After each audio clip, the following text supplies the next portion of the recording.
Good morning, boys and girls. Quick microphone check, make sure everything's working. I'm almost ready, just finishing a sandwich and then we'll get cracking.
Professional streamer. How we doing, boys and girls? Welcome, welcome. Coffee Club, shout out to you guys. Love you all. Yeah, professional streamer. Starting with it muted. Absolute professional. I think I do that probably 3 days out of 5, you know. I do a microphone check to check that the microphone works, and then I mute it again. And then, of course, when I decide to actually then show my face and go live, then I forget to unmute it because I'm a pro. But anyway, good morning to you all. Welcome, welcome. Good morning, good afternoon, good evening, regardless to where you may be on this weird and wonderful globe that we live on. Huckleburger, thank you for the heads up. Much appreciated. I'm a walnut. GG. Morning, Roscoe Power. Welcome to you. Good to see you all back again. So yes, what was I saying? I was saying, yes, a little bit more Shadowlands beta. Now that we've got the ability to emulate what endgame is going to be, we get the natural pacing. We can gain a much better idea of exactly what we unlock, when we unlock it, how difficult is it going to be to unlock. It's all appearing to be, it's actually considerably more fun than just being given everything and being told, right, there it is, go test it. Attila, good to see you, welcome, welcome. It's a lot more, I don't know, the addiction side of an MMO is kicking in, and I'm wanting to play the Shadowlands beta more and more, not the more, but an increased quantity. Yes, so you may have noticed, yes, I've installed a few little add-ons. There's a few things I want to test. Azeroth Autopilot has had an update recently. Big shout out to Des Mephisto. He couldn't have had himself a simpler name, could he? For banging out some of the 1 to 50 routes. And Brutal Static for helping with the 50 to 60 routes. Those guys are absolute bosses. Making sure the Azeroth Autopilot is up and ready for everybody to be able to zoom through. So we might load that up on our character that we're using to level on one of the other realms. He's only 52 at the moment, but we'll see how Azeroth Autopilot,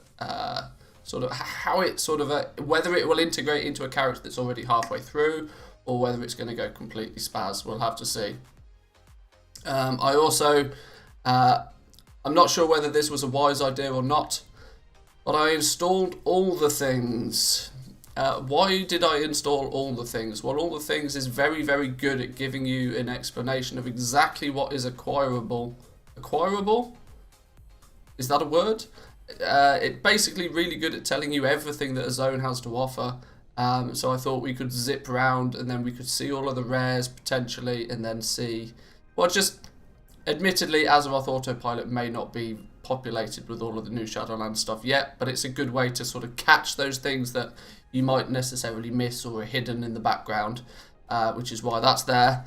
And yes, I did install a damage meter because all of you guys want to see how incredibly OP my damage is. So yeah, that's our plans for today. We can actually turn off a couple of these now because we don't need speedrun or custom path. I like that. We don't actually need all of them on right now. We don't need Azeroth Autopilot for the moment. We'll leave recount on though.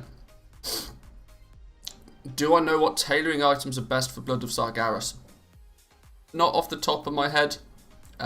Legion was a long time ago. And I probably couldn't even tell you the best BFA items for tailoring as it stands right now, especially before my coffee's kicked in the morning. Ask me again in about 2 hours and my brain might actually work. We'll have to see. But one thing I did do yesterday is I made sure that before I logged off, I activated the what is it? The Abomination Factory or whatever it's called. So, within our Sanctum upgrades now, for the Necrolord, we should have access to the Abomination Factory on this character. So we should see what sort of tier 1, what build a buddy actually means. Restoring anima to this area grants you the first rank of the abominable stitching, allowing you to build your own constructs. Welcome Chordy and a various of other useful constructs to aid you in gathering resources to build out the rest of your construction forces. So this is going to be our first overview of the Abomination Factory. The likelihood is I'll get a good feeling for it on this character, and then we'll jump onto one of our other characters and we'll cheat our way to the end over the next few days.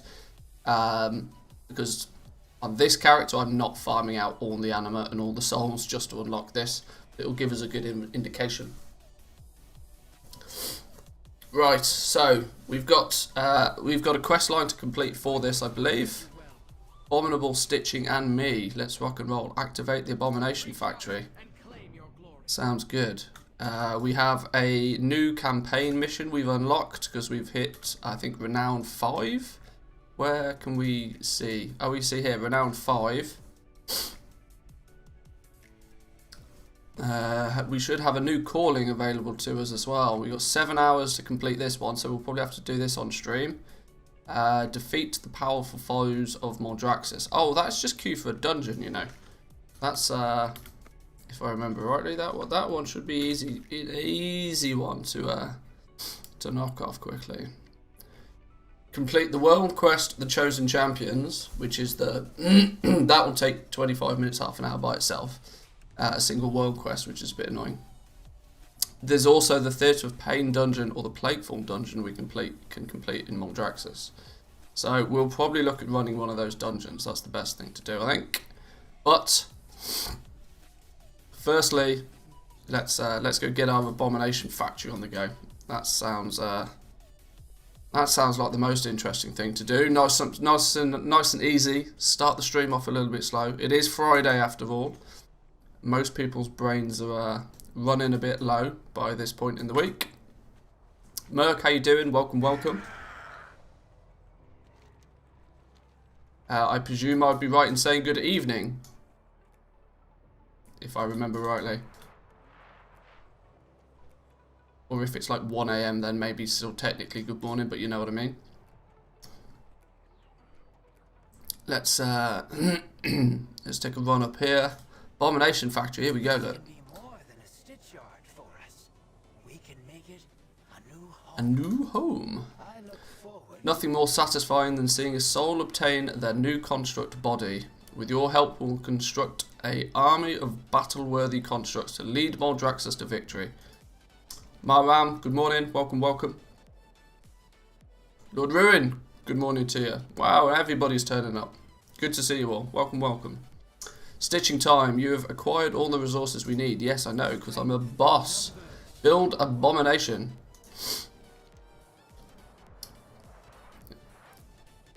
Good memory. Just knocked off. Yeah, okay, sure. That means something different in the UK. Just remember that. I assume you mean just finished work. Help Rathan to create a new construct body for Chordy. You may not mean that, but sure, whatever. We need 2 pieces of malleable flesh. What is this when it's at home? Used in the creation of powerful constructs, fierce minions, and loyal mounts. Can be found from killing creatures in Shadowlands or completing tasks with their Stitchmaster. Aha, I see, I see. Won't be here for long, unfortunately, heading to a company. Well, I appreciate you being here. Shout out. I'm just going to bed. Okay. Well, that's 11 AM in the morning. Well, it's 11 AM where I am. That's an interesting time to go to bed. I'm assuming it's pretty late for you though, so sleep well. Malleable flesh. Let's find some of this then. Well, you're the spirit, I guess, that we have to... what sort of construct should I build? Get specifications. Fast like a puddle jumper crane. 6, 7, no 2 arms, and strong thumbs for carrying stuff. Alrighty. Alrighty. Oh, it's 4:10 in the morning for you. Ouch. Yeah, that's... I can understand why you're going to bed then.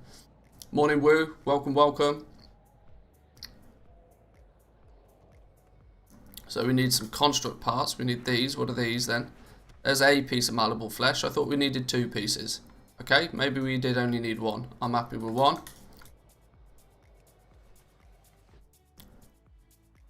Ooh, abomination factory. That looks like some sort of torture device more than anything else. Abominable stitching in me. You fix the stitching table. Great. That's soon we'll be able to build our own constructs. Nice. So, Chordy's body constructed. So do we get to make it with this, do we? Aha, okay. So we get like a nice little profession window. Construct body for Chordy requires 1 piece of malleable flesh. Stitch it up. Oh, look at it go. Nice. Here it is.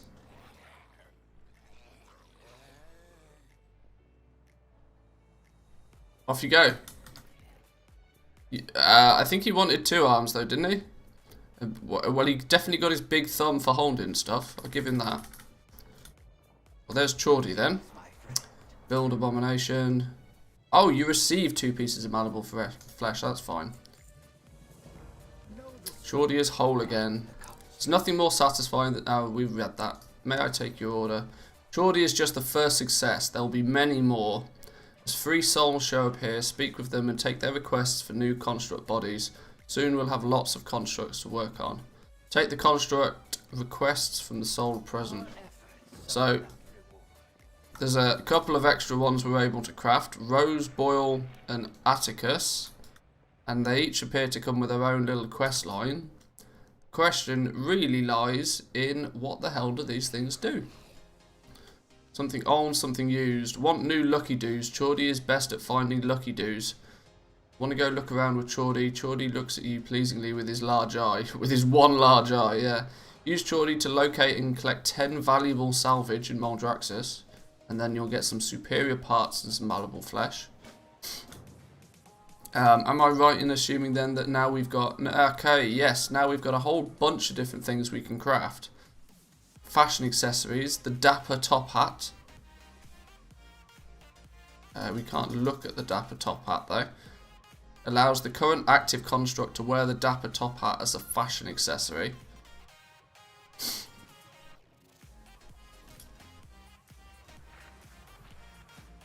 Alright, so we're going to need a bunch of materials for these.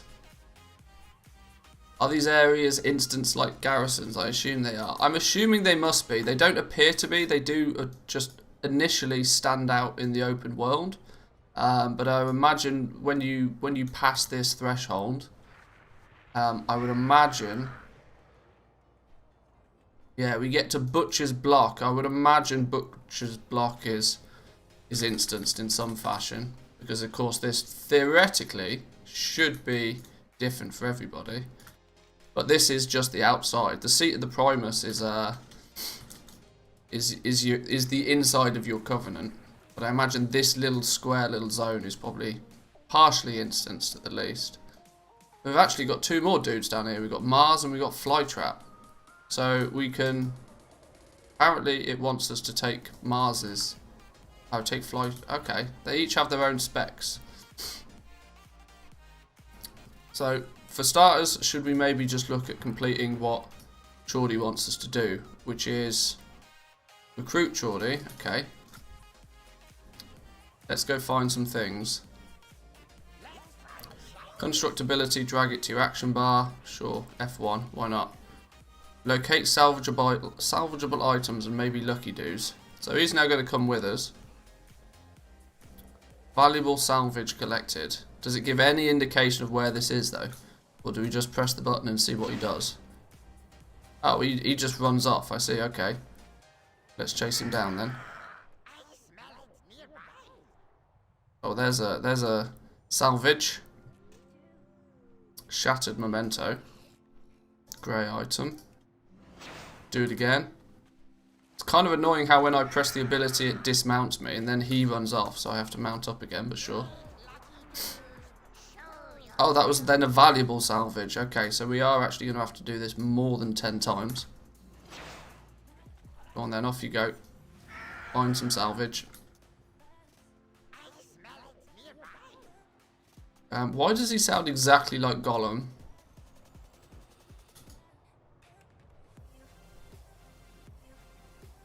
Oh, you smell it nearby, but you didn't actually find anything. Okay. Oh no, he did. Here it is. Look. Is this stuff part of the main quest line? It's part of the main quest line if you are a Necrolord, yes. This is the abomination factory. That's the word I'm looking for. My brain couldn't work it out. White Hatted, good morning to you. Welcome, welcome.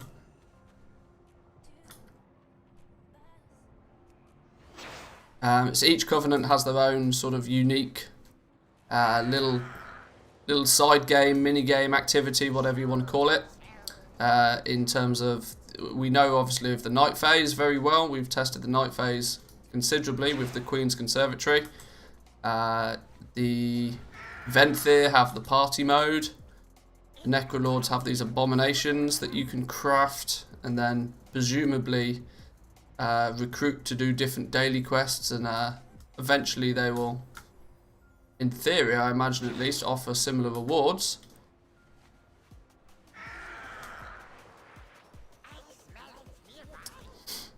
Hetar, good morning, welcome, welcome.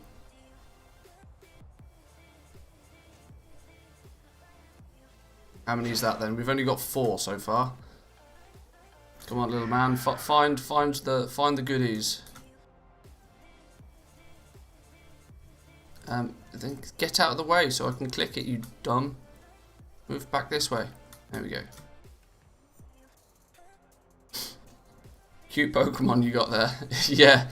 Well, I would. The word cute is debatable. More of a polished turd, I think, rather than cute. But yeah.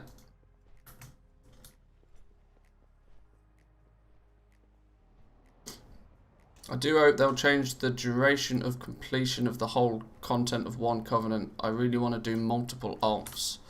Well, the time gating seems to be as such that it's probably going to take you somewhere, I would imagine somewhere in the region of 2 months, even if you're playing somewhat actively, to complete everything that a single covenant has to offer.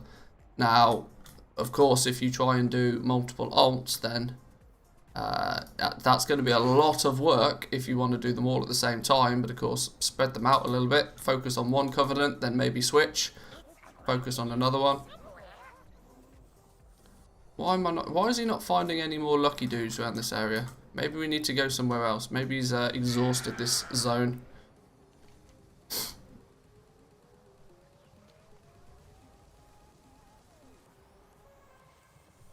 But it's all going to depend very heavily on how quickly we can gain renown. Renown is going to be time gated to the point where you can maybe only get, by my workings, 3, 4, maybe possibly 5 renown a week. You're going to get You're going to get 2 weekly quests, to my understanding, which will both give you a renown. You'll then also presumably get renown given to you by completing your callings, which you get a brand new one each and every day, but they don't always give you a renown, so it may be limited to 3 or 4 a week. The number that was floating around was always 3 per week, but I wasn't entirely sure how people came to that conclusion. Aha, he's found one. Oh, he found it and it disappeared. Son of a...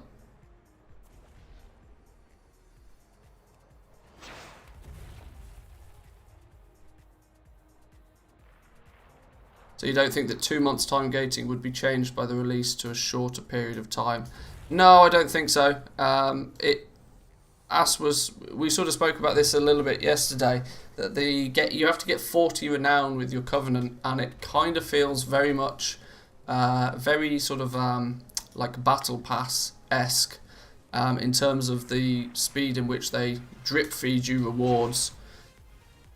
I really don't think it's meant to be content that you sort of can just grind out in a week kind of thing.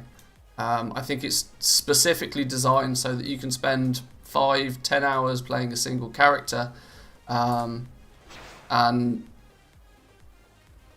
then you get to a point where you are somewhat done with that character, giving you the ability to go off and play alts if you want to.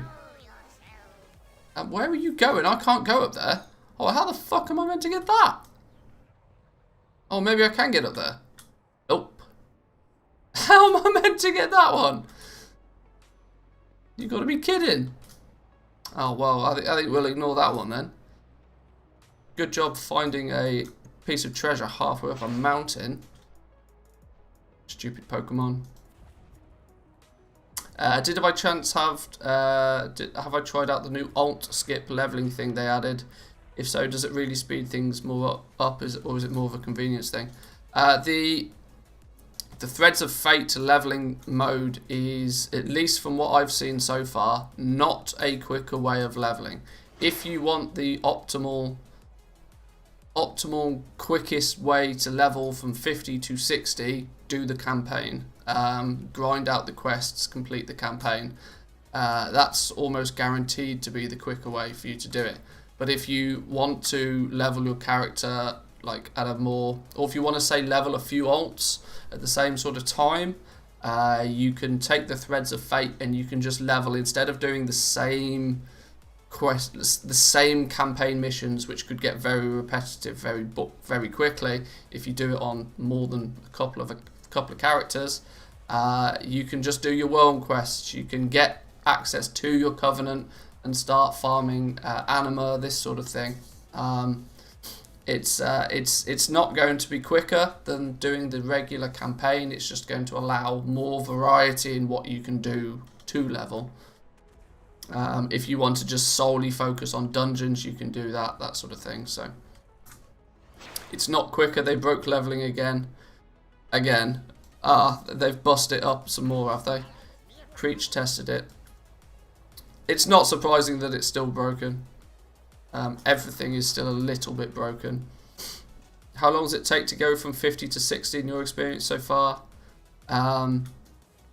50 to 60, realistically, most players will do it in about 12 hours of game time, I reckon. 12 to 15 hours of actual gameplay is what I imagine the 50 to 60 will be for most players. If you plan ahead and like really try and speed run it, then yes, you can probably do it much faster than that. About an hour to an hour and a half per level is what I've experienced. That's doing the campaign. That's not like taking speed potions with you or like real min-maxing your gear or that sort of thing. That's just literally playing the game. An hour to an hour and a half per level is about what you'd expect. Although they are changing, they're changing it up an awful lot right now, so it's kind of hard to say. I was thinking it was more of like an alt scenario. No, it just basically gives you the end game content at level 50. There are certain things you can't do within your Covenant. For example, until you hit 60, you still can't get access to Torghast, you still can't go to the Maw, but you get access to all of the zones as they look now, in terms of like you could go do the world quest, you could go do the bonus objectives. When you get into a zone during the Threads of Fate leveling mode, you get this like fill the bar meta quest, and you fill that bar by doing world quests, by completing the bonus objectives in that zone.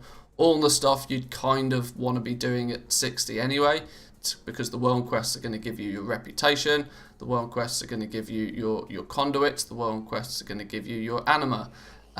So it basically pushes you to this part of the game, but just obviously with the benefit that you're only level 50 and are able to gain experience from doing it all, rather than the only reward being the advertised reward. So right, that got us some superior parts and some malleable flesh. I'm guessing then there's a whole variety of different materials we need for this. Let's take a quick look. Malleable flesh, we seem to need probably going to need a lot of this. Components, anima-bound wraps. Strips of flesh infused with anima, useful in constructs and summoning rituals, made from shrouded cloth. A lot of things seem to be made from shrouded cloth at the moment. Kind of making me feel like, is tailoring going to be a good pairing if you're a Necrolord? Just simply because, although in theory you pick up shrouded cloth whether you're a tailor or not, so. But okay, now you need things like porous stone as well. That's from mining. This might be quite hard to test actually without having access to some of the other professions. Fashion accessories, shoulders. We need a happiness. What the hell is a happiness bird? Find when picked up. So you're literally just gonna gather things as and when you're out and about killing things. Stuffed construct, happiness bird. Cash's bag of junk. A large bag of junk greatly valued by collector cash. Interesting.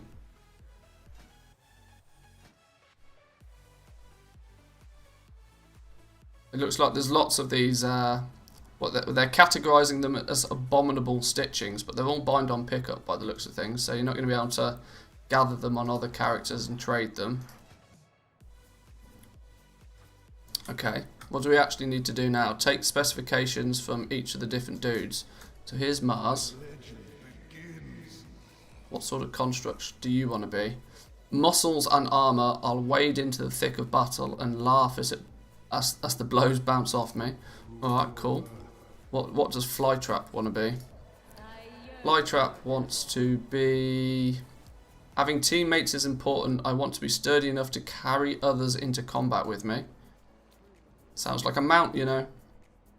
Roseboil? What's Roseboil saying? What sort of construct should I build? If I had a regenerative spore-emitting skin, I could keep all of us alive in the heat of battle. Well, you're going to be some sort of healer then. Can't wait to assist you more, Walker. What kind of construct should you be? Nimble fingers, quick reflexes, and sharp eyesight is what I like. I'll help you gather supplies and sell items you don't need.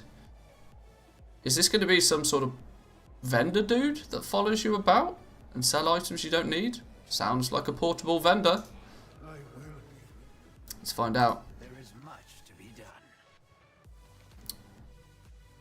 Our efforts are enough. Right, build one more. All these souls deserve a new construct, and when rebuilt, any of them will make valuable addition to your forces. We must start somewhere. You should be able to find malleable flesh throughout the Shadowlands. A few of the other parts may be harder to locate. Collect parts and use abominable stitching table to build another construct. And then we get a do-it-yourself flag kit. Parts to create a battle flag for a construct. Alright, sure. So we probably don't have what we need. Return a recently dead or missing construct to the battlefield. Okay. What do we actually need to craft then to... It just says build an additional construct. So basic components. Atticus needs malleable flesh and superior parts. Malleable flesh. So we need a whole bunch more of this. This appears to be presumably just a random drop off any mobs that we kill. Plus potentially daily quests, I'd imagine. There's a daily quest there. I don't know if that's got anything to do with it. But I guess we have to build, once we've built the body, then we get a skilled supply construct with a random inventory of salvaged goods for sale each day. Ah, okay, so it's some sort of vendor that's going to give us limited quantity items. Fly trap. If you don't mind the flies, this strong construct is capable of travelling and fighting whilst carrying you on his shoulders. Oh, imagine if that's a mount for the Maw. That could be cool. Mars is a frontline veteran able to engage and occupy enemies' attention on the battlefield. Going to be a mini tank for you then. But I'm a hunter, I've got a constant mini tank. And Roseboil, a construct with a unique ability to heal friendly units nearby you. A portable healer, pocket healer. Yes, boys and girls, nice little pocket healer. That's what we like. Alright, well either way, we need a lot more of this malleable flesh to do anything. So let's put this place on hold for now. Let's complete some of our other bits and pieces. We've got a new part of the campaign to complete. So let's head and complete the next stage of the campaign. We've also probably now should queue for that dungeon. We either need to queue for the dungeon or we need to go do this Chosen Champions. That I know for a fact doing this solo is a pain in the ass because things absolutely slap you up here because they're all level 60 elites. So I'm likely more to want to do the dungeon. Theatre of Pain or Plaguefall. Specific dungeon. Well,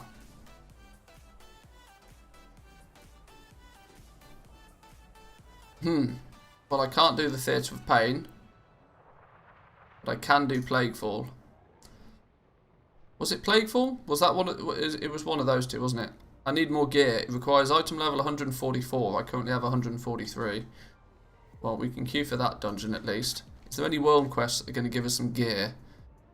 There's one thing I am noticing is once you hit level 60, is like the actual available gear for you is pretty slim. Gore-wrought Great Staff. It's got a higher item level than what I've got, but it's just going to be a stat. And in fact, it's not even a higher item level. I've got a 151 bow, and I'm not going survival. We need some better gear. Oh, a finesse conduit. I think it's worthwhile doing anything that gives us for collecting the conduits. I think is something you're going to want to do, even if they're dumb conduits at this point. Once they get leveled up, they might actually become more efficient for you. Successfully interrupting an enemy with counter shot grants you 5 focus. Just gives you a reason to press your interrupt more often, I suppose. More focus equals more damage. Anima, reputation. Okay. Well, let's just do the campaign then, whilst we're waiting for this dungeon to pop. It could take 5 minutes, it could take 5 hours. You never know.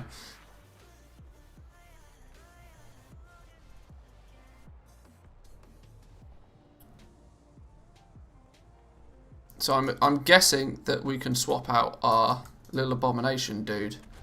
Please go back home, I have fashion accessory for you. So yeah, I think once we've made some more abominations, we can swap them out and use different ones. Imagine that if you can take the pocket healer into like battlegrounds with you. That probably feels a bit OP though.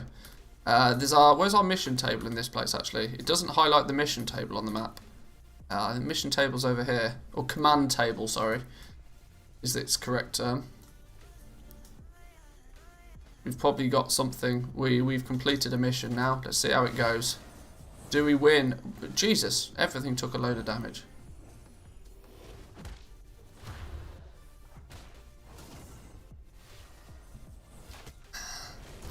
Come on, boys, pew pew.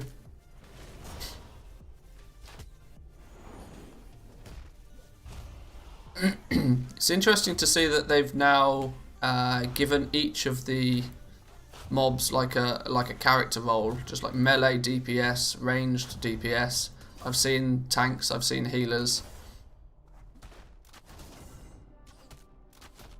I mean, it is feeling very mobile game-esque, this. Lord's Mobile springs to mind. Or Raid Shadow Legends. Oh, we got ourselves... Ow, I thought that was a piece of gear then. No, it's just 100 rep. 100 rep and a bit of experience for my dudes. So they're now all, at least all level 5, with Plague Dude being level 8. That probably means we can complete any of these. What's this one offering? 956 rep with Wild Hunt. That's crazy amounts. Like, the default ones are 100 rep. What's this? Slumbering Starseed. Oh, you get Anima from here as well then. Wow, I mean, let's see if we can get this one. 900 reputation with the Wild Hunt. He slaps pretty hard though. Seems they implemented it in mind of doing it with the companion app if it ever gets updated. Well, the companion app is meant to be up and ready and available for use right now. I've not actually installed it myself, but that's meant to be the case. Am I gonna be able to do anywhere near enough damage to this thing, do we reckon? I mean, it doesn't hit very hard, but it's got a lot of health. I mean, we hit considerably harder, but we've not got anywhere near as much. Well, who knows? Let's just try it. In fact, I've also noticed if you add troops,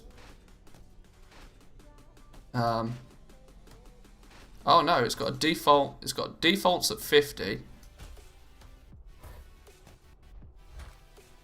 Why has this now got a plus health? Because it's there. Now this dude's got plus health. Why is that? Inspires all adjacent allies, increasing their damage by 90.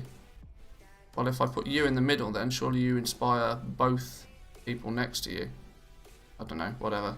But if you start adding troops, the anima cost of the missions increases as well. So this is something to be careful with. Once your troops, apparently it said something along the lines of you can use your troops indefinitely. They never like expire, but each time you use troops, it increases the cost to run the mission, apparently.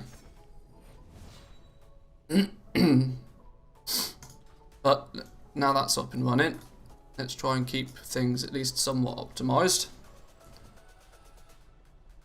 Right, next bit of the campaign. Hopefully we'll grab a few of the materials we need for our construct whilst doing this. Enemy at the enemy at the door. Oh, what's this? Oh, we get our mount. The remaining houses of Moldraxis have joined forces against us. Their armies besiege at the seats of the Primus, and our defences cannot hold forever. Our reserves have met the enemy in battle. I need you to break the siege. Report to Hirame and Marleth. They will give you the means to rain destruction on our foes. Ride Rage Wing and destroy the enemy forces. This will teach us. This will give us a mount, boys and girls. What part of the campaign are we at now? We've still technically not completed a single chapter of the.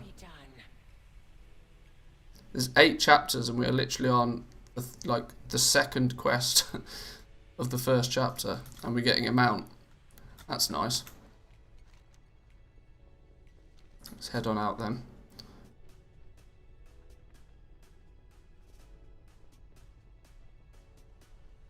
Oh, now everybody's rushing outside, look.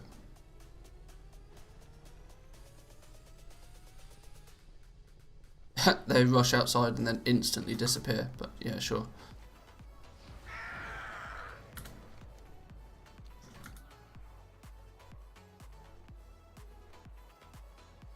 So here's Rage Wing.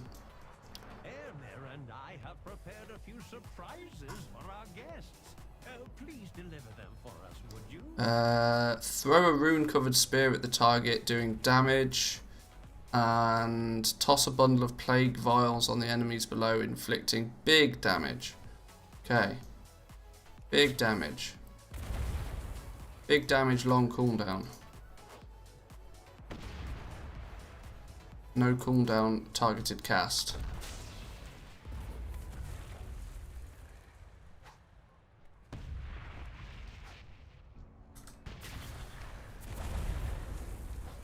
Well, this is easy enough.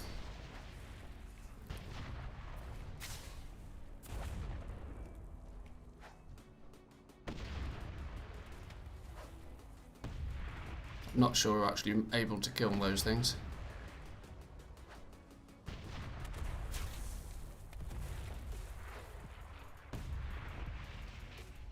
Oh, we need to destroy some ballistas. I've not seen any of those.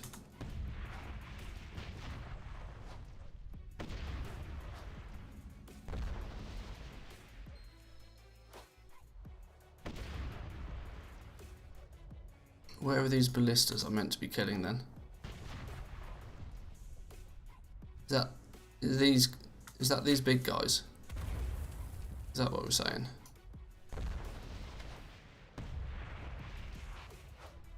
Apparently not.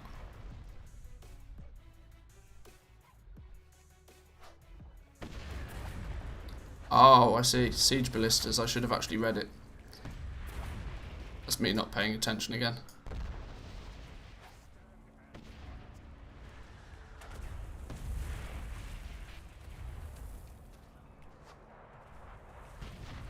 You can't target those siege ballistas though, so it's not really very obvious that you need to kill them. You just have to kind of fire and hope.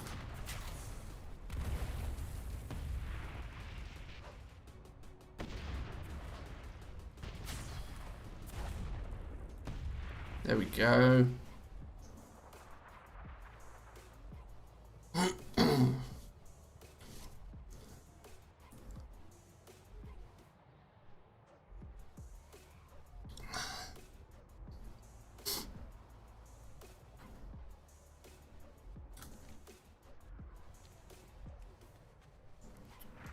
That should be it, right? Can we get our mount now?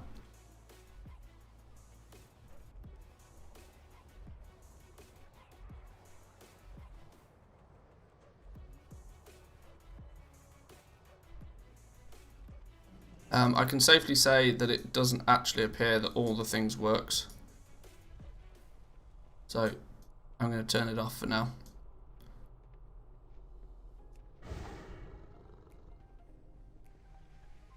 Always ready for battle. Even here, I protect the weak. So where's our mount then? Warbred Taurus. Boom. It's our big boy, look. It's our big boy. You're now going to be our default mount because, you know, why not? How goes the fight?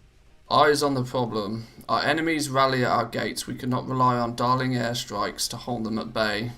Vash has a plan to permanently bolster our defences. With your help, it might actually succeed. Do what you can to assist her. She seems more agreeable towards you than she is with me. Speak with Vash and put her plan into action. Will do, but first and foremost, Plaguefall. Let's get a dungeon done. I can't remember if I've done this dungeon or not. I've spent so little time doing dungeons. I think I've only done a couple of the dungeons. Oh no, queues are going to take so long that people are going to miss them when they pop. Sure, fine, okay.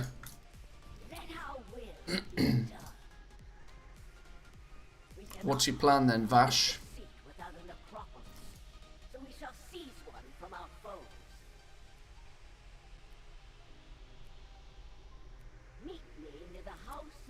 Hey bro, been watching for about 20 minutes.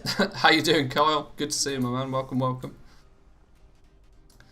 It's perfectly acceptable to be a lurker. Do not worry.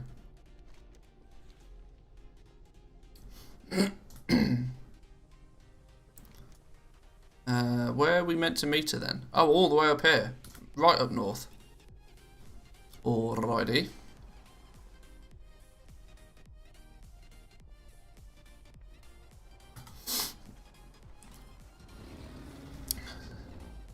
Take a power nap, my man. Take a power nap. My coffee is just about kicking in. So, less stones, still slightly more tired though. State your intent. Let's head this way. That's probably the closest. You have your orders.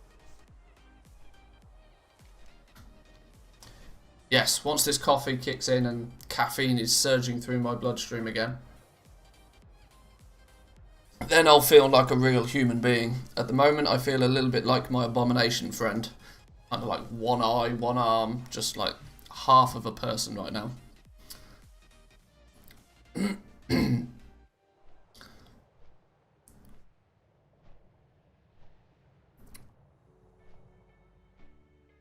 Please, for the love of God, nobody screen cap that. About to go to bed, but you caught my eye with a dungeon. Oh, I see. Well, I am trying to get in the dungeon. We're waiting on a tank, as it appears right now.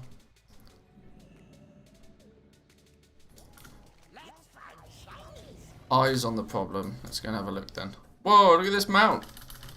Look at our big boy. Ugly motherfucker. Holy. Oh, go away, malware bites. We got 2 tails. double-tailed, big ugly son of a bitch. I suppose it fits the theme though.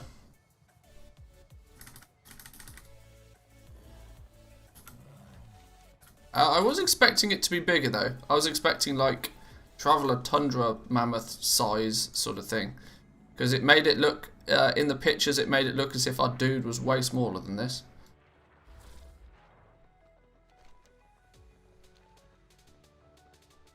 Love the mount already.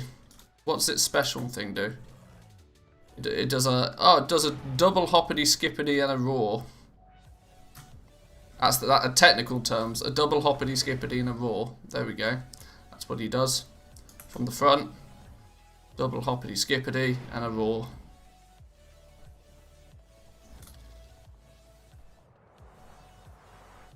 Love this mount already. That's what she said. Yeah. Let's keep it clean, my friend. Family friendly. Don't want to get demonetized.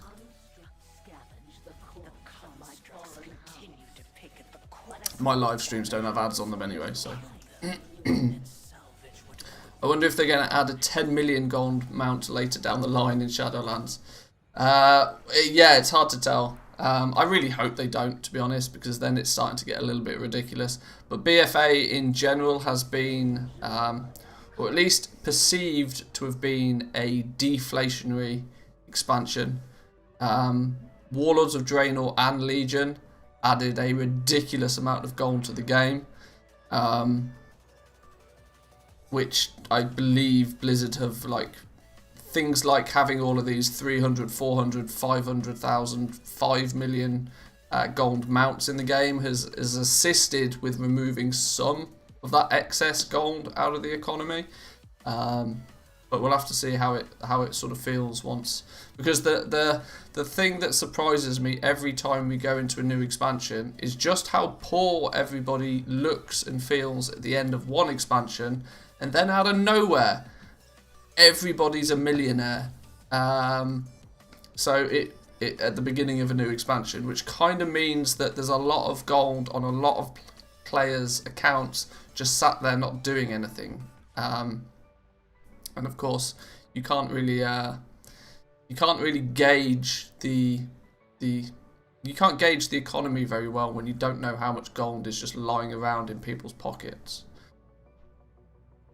You got to remember the players that have a big effect on the economy, the raiders, because it's arguably the raiders that make the economy go round, because they're the ones that are using a lot of the consumables, but they're also the ones that are finding these 100,000 gold, rarest, most powerful epic BOE items. They're also the ones that have been selling raid runs for the last 6 months, just cashing in hard. So there's a chance that some of those raiders that maybe haven't even been playing the game for the last few months are sat on 10 million gold, just waiting to splurge as soon as Shadowlands comes out. So you really can't tell. Let's have a look. Whisperers of Hope. Blah blah blah blah blah blah blah blah blah blah blah blah blah blah blah. We will seize our victory. That's all we need to know. There we go. Use Vash's sigil to rally survivors of the House of Eyes. Prying Eyes. Collect 20 Betrayer's Eyes from the constructs in Acherect's Tears. Acherect's Tears, sure. Off-topic question. When do you think the plot quest lines of pre-patch start in retail servers? No clue. The Scourge invasion business is not going to kick in until roughly 2 weeks before Shadowlands launches. So I would imagine we will actually have a release date for Shadowlands before, or they might announce it at the same time that the Scourge invasion is happening on this date, and then Shadowlands will release on this date. Your guess is as good as mine right now. It is literally a guess. I would hope the game to come out towards the end of November, but if it does come out towards the end of November, there is the risk that we're going to have a Christmas/New Year raid, unless they then delay the raid for like 6 weeks after the release of the game, which unfortunately I don't think they will, which more leads me to believe that we won't get a release of the game until early December, giving the devs a couple of weeks to fix bugs and all crazy shit that happens at the beginning of expansion, to then have the raid release first week of January. That right now seems like the most sensible approach, assuming of course they can actually get everything they need done finished. We don't know how drastically behind schedule they were. I mean, they were obviously very behind to have to go to the extreme of delaying the game in the first place, so don't know, it's hard to tell. I am out of range. I must get closer.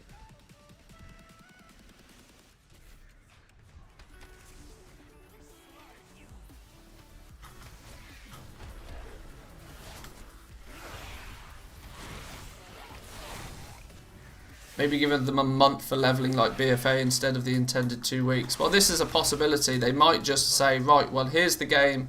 We've got the game ready. We'd like to give you the game as soon as possible because we've already delayed it. But due to the festive season, they might delay the raid being released to early January, regardless of what happens. Just because nobody that plays this game wants to have a new raid released over Christmas.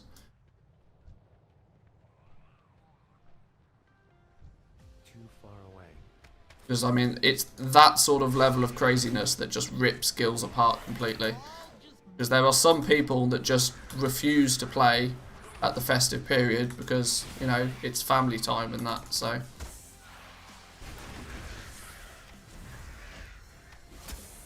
Probably wouldn't release a new expansion during the anniversary event with plus 15% bonus experience though, right? Well, yeah, true. There's a whole bunch of things to consider. It's really difficult.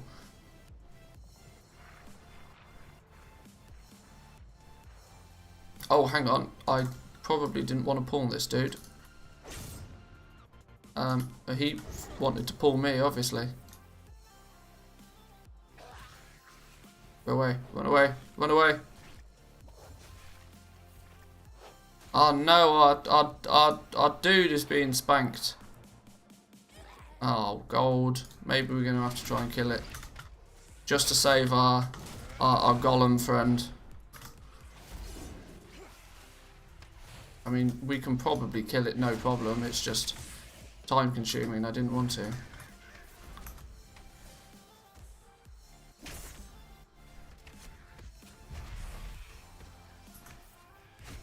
And in theory, being a hunter, you should be able to solo virtually anything, but... Because as long as your pet is alive, all is gravy. But literally every time I say that, my pet dies, so... Let's see what happens.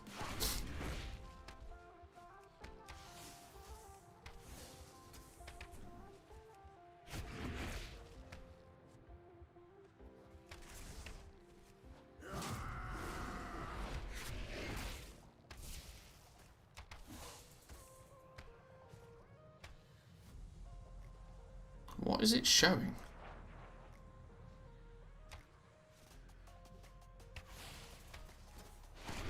It's saying I'm doing some 60k DPS. How the hell is that even possible?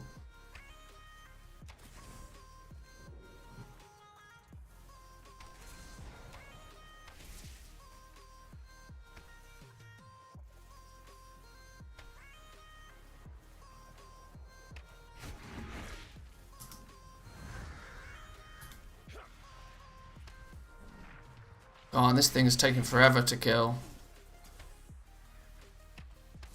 Ah, fuck this. I'm out of here. Let my dude die.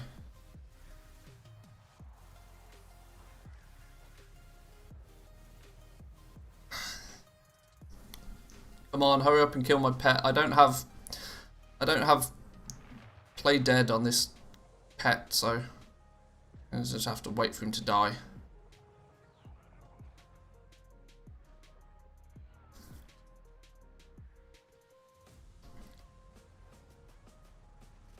Wow, my wind serpent is actually more tanky than I thought.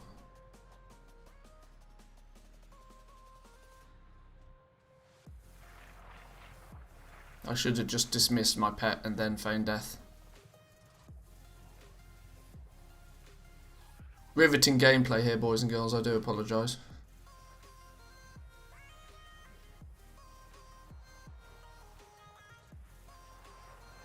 Oh, fuck it. 90% left. Let's just go. Let's just pop off. Let's do it.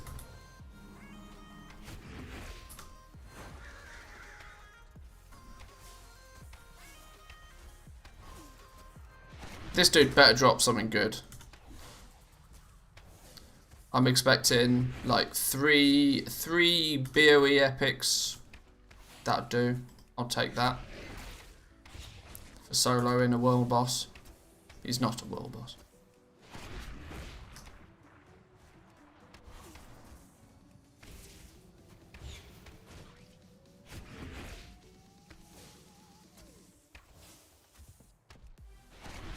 Still not entirely sure how Recount seems to think that I'm doing 31,000 DPS. That's not the case. Boom, down he goes. Right, 3 BOE epics. No, a single putrid sludge for 39 silver. GG. Right, let's do our very best to ignore those from now on. There is a rare over here though, yes. The collector cash dude. He's got 200k health himself. Was that vehicle quest you did before? Yeah, probably. Right, stolen equipment. Yoink, I think is the phrase. Rally with the mask. Okay, have a mask. What do we pick up? Throw a bomb at the target salvage hauler. These salvage haulers. Oh, I see. So we can bomb the birds out the sky. Boom! Give me your goods.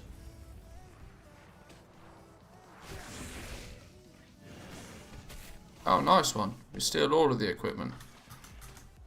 Over here, pet, please. I don't want to pull that rare just yet.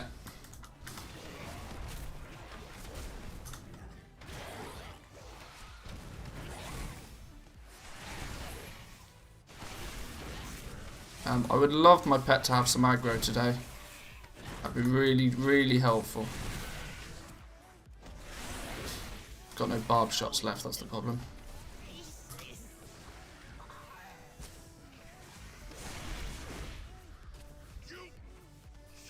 Right, well there's all the eyes I need then. Now I just need more of these, I need to not pull that dude. Small bombs. We need to rally some troops. Who's this? Loose Stitch. There's a birdie in the sky.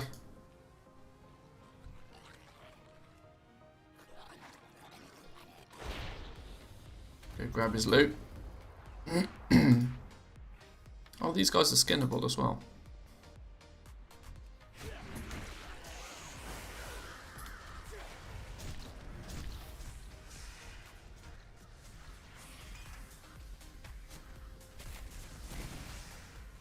Come on, hurry up. Don't want to pull the rare.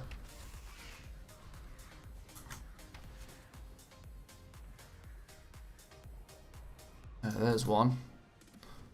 Go try and grab that one. Oop.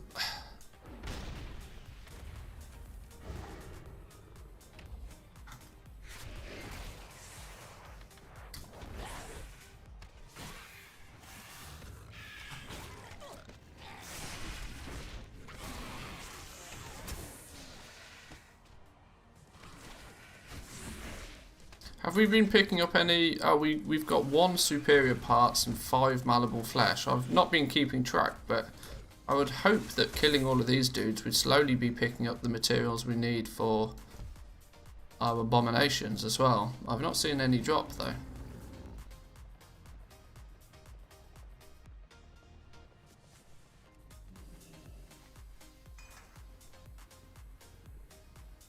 Rally the survivor. Bomb the dude out the sky.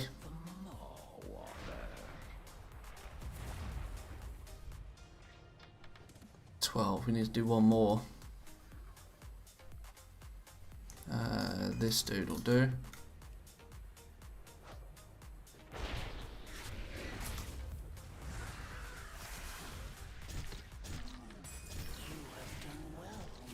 Oh, that was just a world quest. I didn't even realise. What did we get for that? Oh, Undying Army increased rep. Nice. I'll take it. Oh, we got a malleable flesh. So yes, killing these dudes, even if it be slow and steady, did get us some of our abomination materials. Need to rally 2 more survivors. There's one over here. Say hi to you. One more. One more. There's one over there. See if we can get to him without aggroing too much stuff.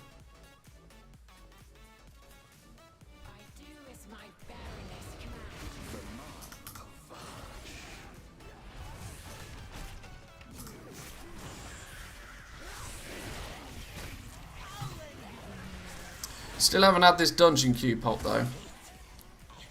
Considering we are theoretically at the first in the queue, there's just no tanks playing the beta. That's the problem.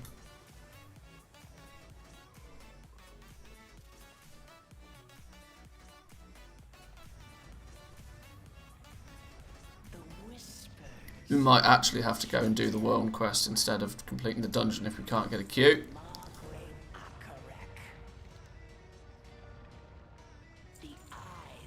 Oh, here we go. We've got a whole bunch of new quests then. Extra limbs. Locate and assist Navigator Zenir. Sure. The other foot. It's a fool's errand to command a necropolis without someone to repair it and keep it airborne. Nurak's mechanic was slain in the crash, but opportunity arises in dire times. Vin has told me of an altercation among the constructs. One of their own resisted the reckless scavenging of Nurakir and was promptly detained for his objections. Find the individual. An enemy deserter could only make for a potential ally. So, find a dude. It takes a particular kind of magic to pilot a necropolis. The Eyes helmsman perished with... Okay, sure, whatever, all of this. Find some dude with some eyes. Right, got it. Oh, we are actually by the House of Eyes. That makes sense now.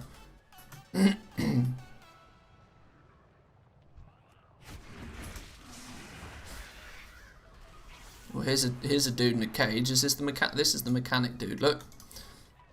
Say hi to him. Freeing the mechanic from his cage using some dude's key. Where's I'm presuming this is the dude that holds the key.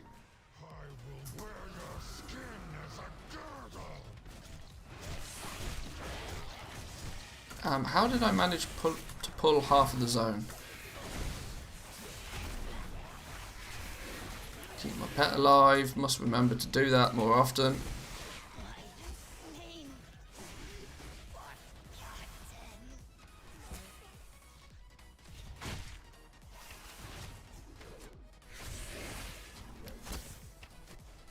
Boom, dead. Give me the key then. There's the key.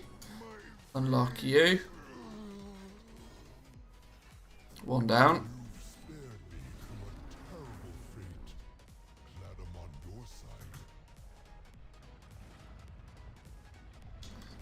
The mechanic's happy.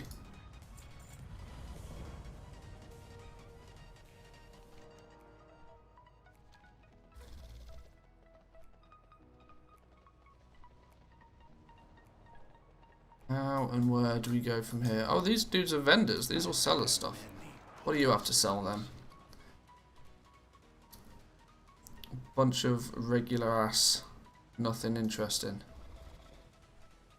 Alcoholic beverages all around. Your standard alcoholic beverage and or food and mana seller.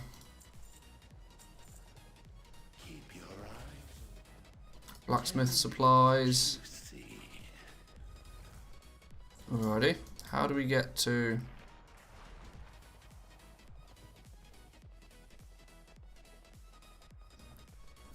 This is a navigator. How much more must we lose? Rescue Twigwin. I would care for nothing more than to serve as navigator again, but my dearest friend suffers. I cannot stand to abandon him. I feel Twigwin now. He struggles against the binding web of the spiders who once served us, more victims of senseless conflict. Though it pains me to say, he must slay our spiders and gather their caustic venom. Use it to free Twigwin. Twiggin. If not out of empathy, rescue him for the sake of your plans. My skills will be useless without his direction. Okay. Oh my god, spiders. Don't like spiders. Oh, level 60 elite spiders and all. What's worse than killing spiders? Having to kill big ass spiders.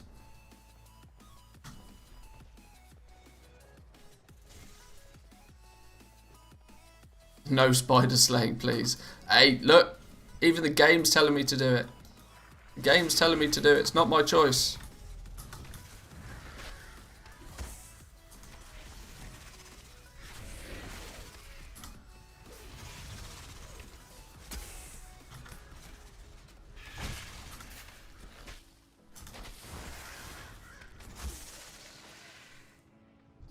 But your theory of the spiders kill the flies isn't true, because look, there is flies. There's lots of bloody flies. The spiders are not killing the flies. Secrets for the eyes. But sure.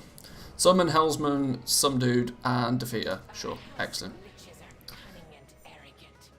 Expect resistance. Who and where and what am I meant to be doing now? Summon Hellsman, summon... Okay, sure. Where am I? Who dares conjure me? Spies, you will regret this, pests.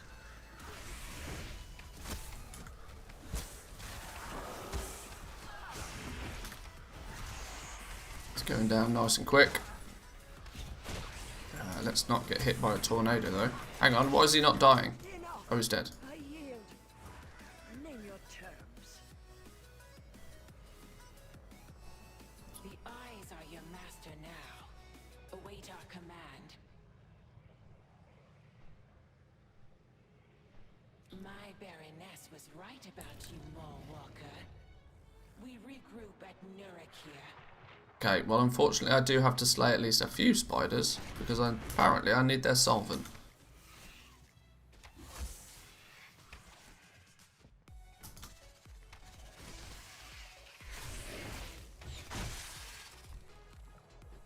Nope. 1, 2, maybe tag a third. Oh, you don't actually give me the solvent.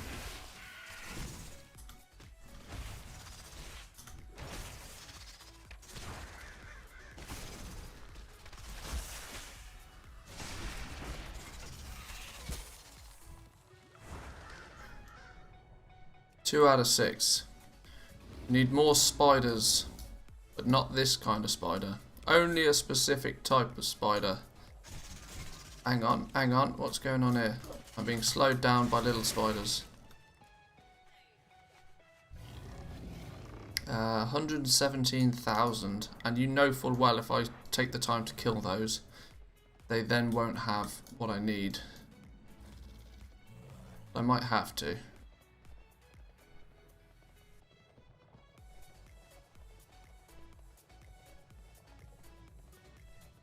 Hang on, here we go. Here's some easy ones. Here's some easy ones.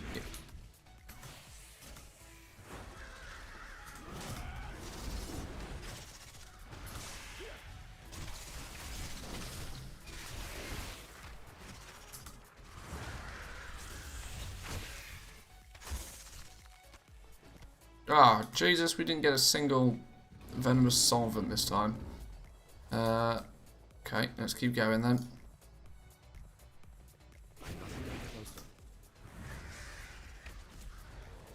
This dungeon queue has been a bit ridiculous now. I did say it could either take 5 minutes or 5 hours, Unfortunately, I feel it could be the latter.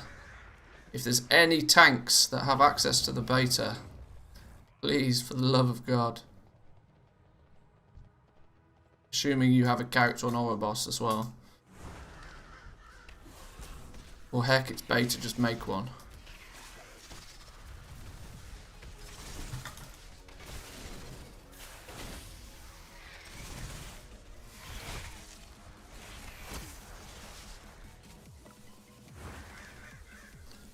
Four out of 6. Then we need to heal some dudes or something. Bandage an injured creature.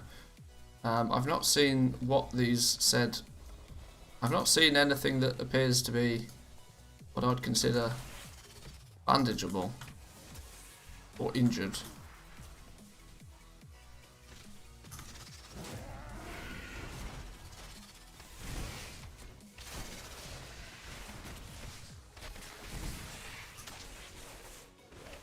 Oh no, my pet's dead. Quick, revive said pet. Go.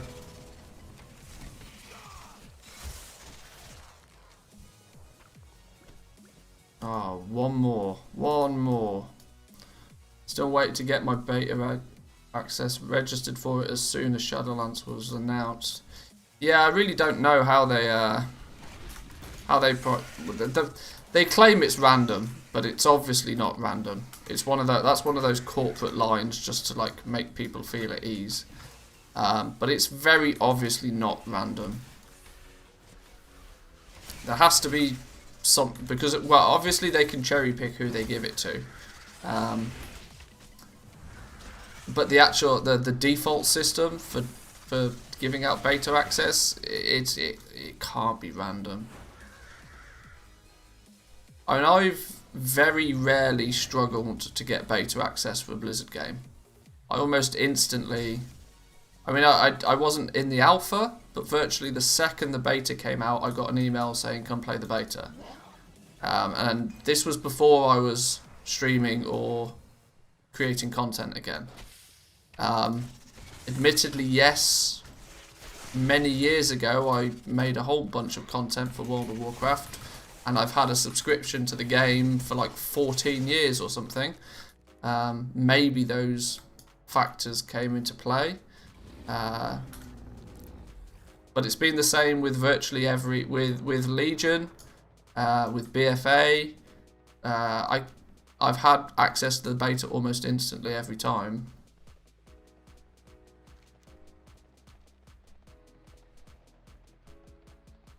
There's got to be some sort of requirements from Blizzard's end to how they dictate who they're going to give beta to. I don't know.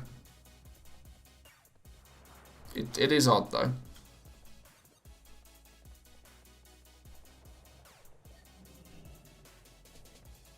What have you seen?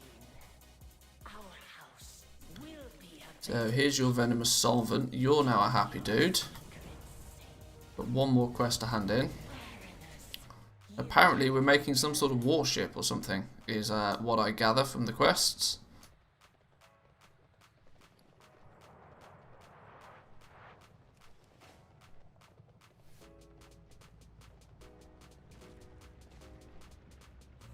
I do as my Baroness commands. Right, so now what we're saying. You hide. We have gathered what forces we can, and I hope it is enough. Within the ruins of our necropolis awaits one final challenge. The one leading the salvage effort calls herself Gargantuous. To preserve all that remains to us, we must end her. Lead the attack, and the eyes will join you. We'll reclaim our home. Slay Gargantuous the Gutter. We're going to get ourselves... Oh, this is one of our... This is part of our World Quest set. 9-piece set, specifically designed for running around and doing world quests and that sort of stuff, as you can see by the set bonuses.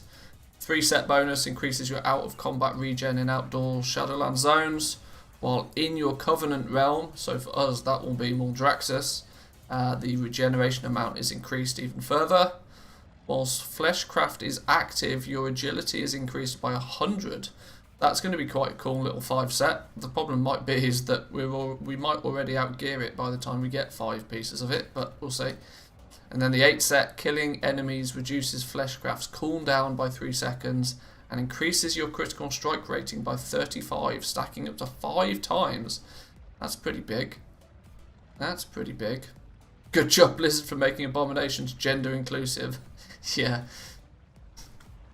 2020 and all. Right, so we got to go. Oh, well, there was definitely something there a second ago. Where did there she is? 60,000 health. That's not too bad. We can manage that.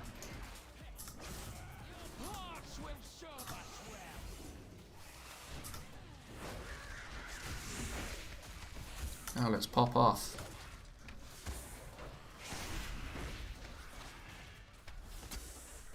Oh, she's dead already. Okay. Boom, give me my gear. We should have a few pieces of this now. Blade Sworn Tactician's legs. We got flesh scale boots that I should have equipped but haven't. Oops. Well, that's going to be a 2-piece of this then. Nicely done. Nicely done.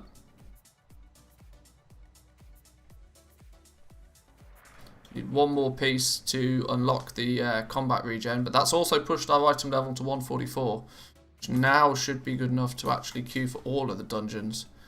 Yeah, I don't want to mess around with this because apparently I'm the first in the queue and have been for 20 odd minutes now, just waiting on a goddamn tank. Oh, report back to Drakra, seat of the Primus, and we'll gain ourselves a renown. Lovely jubbly. Lovely jubbly. So that I guess is that chapter ticked off. Let's just use our Hearthstone, why not? Get us back there double time.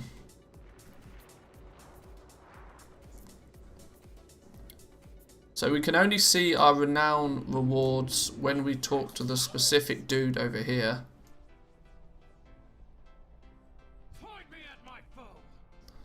So we're currently renown level 5. We'll get the standard of the Necrolords. This appearance will become available for purchase from the Quartermaster. Okay, so nothing too interesting by getting to rank 6. Important matters remain For the honor of the Blade Huh. Simply a quest to increase your renown. What level do we need to get it to now to unlock more? We need to get to 8 before we can continue with the campaign. We have the ability to almost get to 8, I think. What do we get at 7? PvP items increased. Well, if we're at 6, we need 2 more. One of our callings, I think. This calling gives us a renown. What about the other one? The other one doesn't, so we're going to be limited to 7 renown as it stands.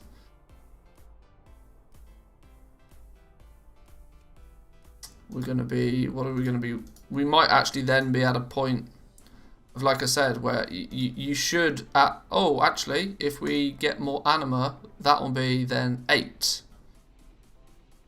That will be our 8th one. So we need to get some anima. Do we have any? Where's our... Let's deposit what we've got, because we might have. No, we don't have any more. Is it going to be... We've only got 3 souls, and I don't think we've got many easy ways to acquire more of them right now, unless we go spend an increased amount of time in the Maw. So, maybe we should look at upgrading our transport network. That's going to use 1,000 anima, and only a single soul. I'm not too fussed about increasing our command table just yet. Let's level everything up somewhat equally. So let's unlock that one. We're down to 29 anima. We definitely need to go gather some more. Another 350 anima, we'll get 1 renown.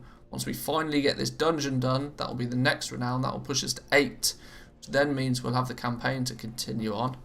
Then I feel we'll be at a point where we'll have almost completed this character. we'll be then at the point where we're just being time gated.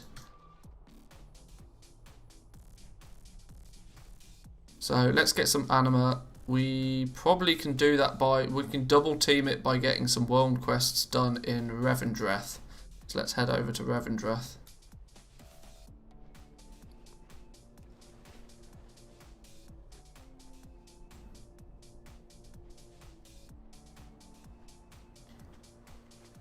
Now, I've not really been playing this any great vast amount of speed.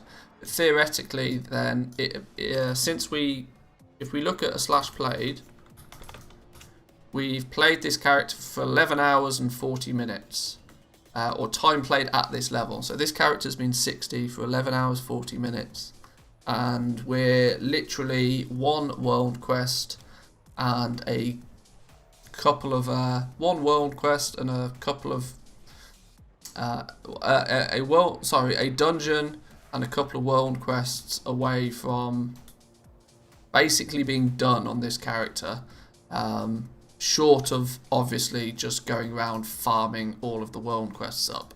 But in terms of like collecting renown, if you wanted to do like a couple of alts, keep a couple of alts, like you're looking at 10 to 12 hours of playtime on each character to get them done for the week, is what it feels like.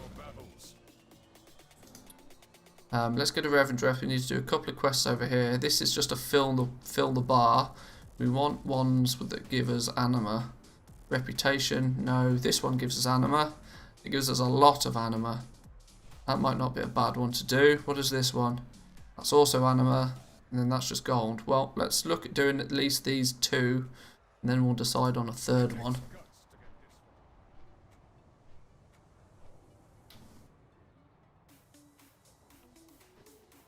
Admittedly, the thing to note is when I started this character to this point, we've had a weekly reset. So I've been able to gain more renown than you will theoretically be able to do in the first week of play. But I'm at 6 right now with potential 8, so it's looking like you're going to get access to about 4 renown per week.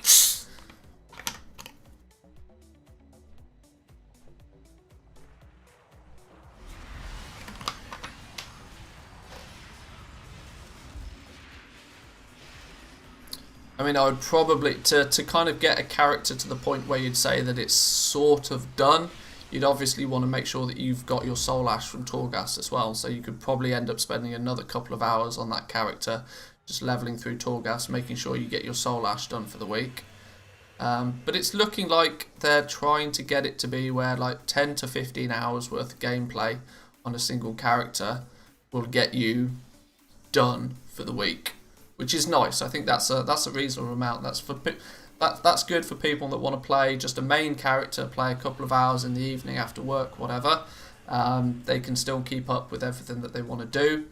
People that have a little bit more time available to them and want to do multiple characters, if you're able to play 3 or 4 hours a day, you can probably have a main character and an alt quite comfortably.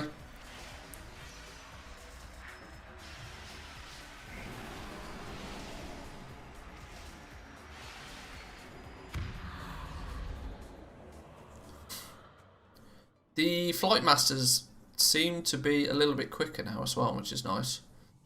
Travelling from one zone to another used to take hours on these bloody flight masters, because every time you have to go through Oribos first. Whereas it seems to be a bit quicker now. We've not even been to Revendreth apparently on this character. We don't know where anything is. We want to do this one for sure. 5 times 85 is what? 425? Just this one quest alone should give us enough anima to complete our weekly reservoir quest.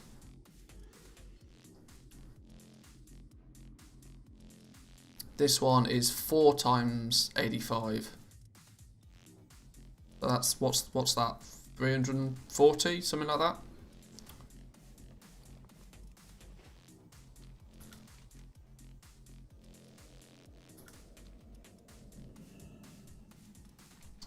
So let's head to this one first then.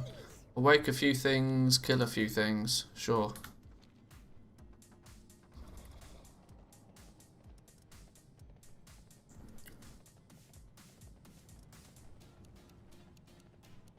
We must always fight to keep the upper hand. Use whatever anima stores you can find to awaken our allies and lay waste to those who oppose us. Nice little fill the bar.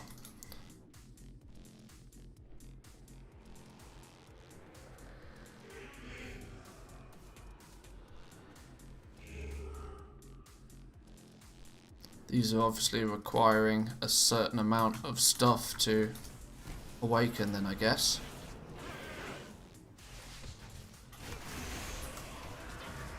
So you got to fill a bar, to empty a bar, to fill another bar. World of Warcraft.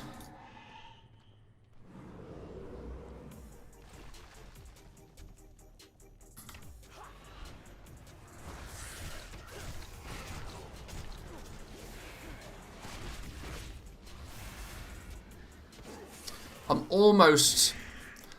almost at the point where I'm comfortable in saying that Revendreth is my favourite zone.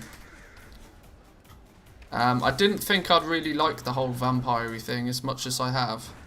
I definitely think that this zone is going to be incredible once we get flying. The entire zone is designed with flying in mind, because all of the town areas are like considerably higher up. And there is a bit of annoyance. The only bit of annoyance is the level variation, the elevation variation, I should say. But outside of that, the zone is incredible. I very much love the theme of this place. Not enough anima. God damn, he stole my tag. Too far away. Oh shit, that guy's epic. I didn't mean to do that.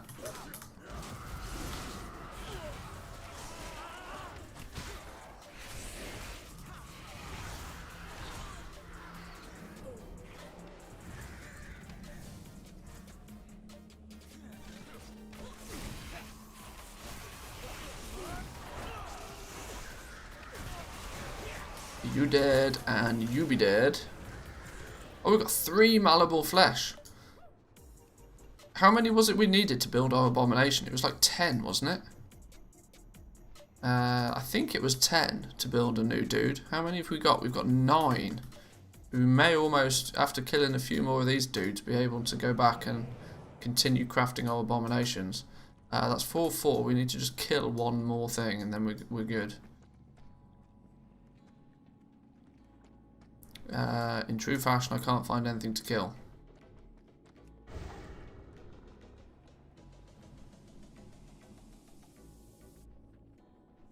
What have you got to say? What are you about? Hi Jules, how we doing? Welcome, welcome.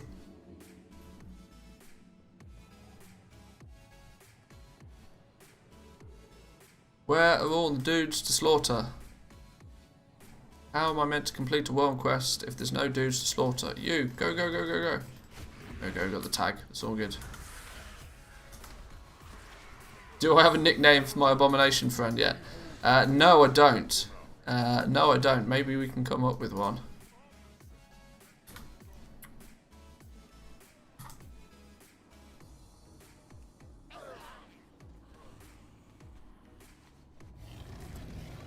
How are we going to get there? I suggest maybe I go back to the outside and go round. Probably the safest route. Something, something boy. Probably. Probably, yeah. Well, he's only got one arm and he's only got one eye. So I don't know. Maybe Rotten Crotch. Oh dear. Oh no, we're gonna start coming up with weird and wonderful names now.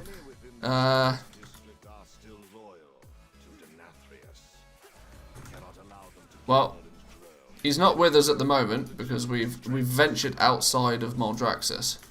But we'll go and potentially we'll make a second abomination dude in a minute, so maybe we can come up with some weird and wacky names. I mean, he is a wiggly boy. Well, I'll mount the wiggly boy. I'm really dead. What's going on? My pet's dead and I'm dead. What slapped us up so hard then? I'm not sure.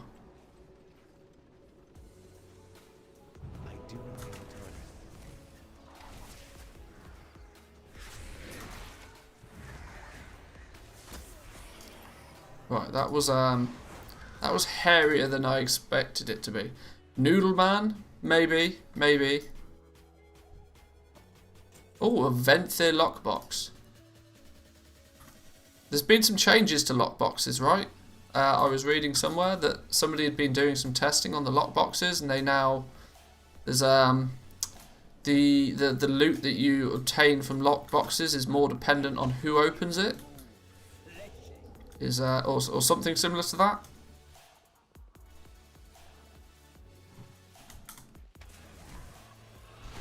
Maybe I should just use misdirect a little bit more because my pet's starting to struggle to hold aggro.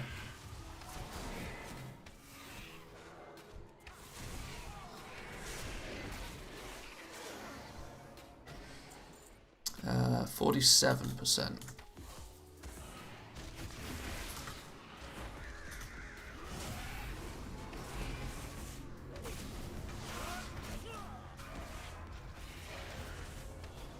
Grab you and all.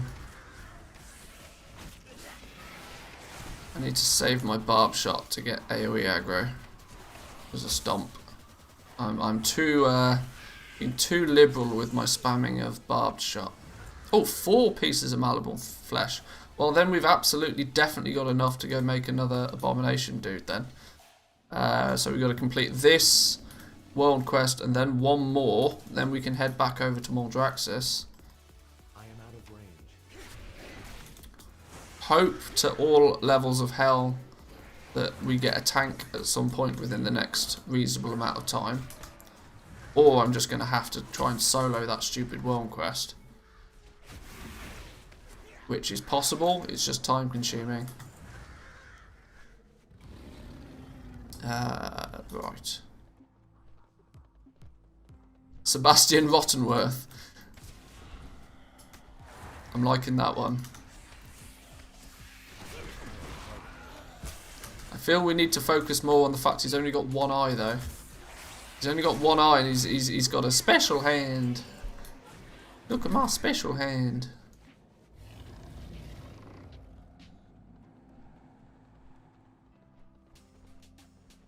Oh, he is here. Look, I didn't even realise he is here. Look, let's take a close up. So, no, don't run away. So we need a name for this dude.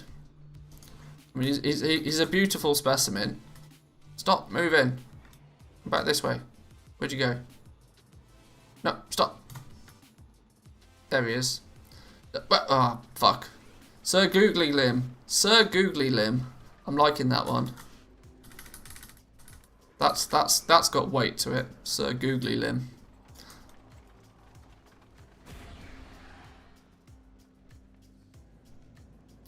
Let's not get too attached to this dude though, because there's he's real birdie.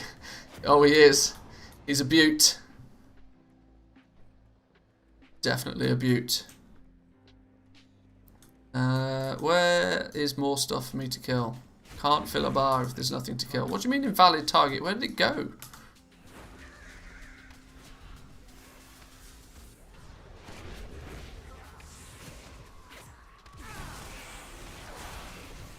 Hey up, Prop Paladin.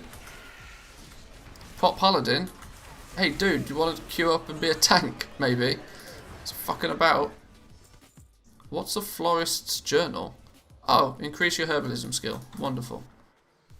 Prop Paladin wasting his time doing questing. Get your ass in the dungeon queue. God damn. Hang on, I didn't get any points for killing those. Paladin stole my bicycle. Your time has come.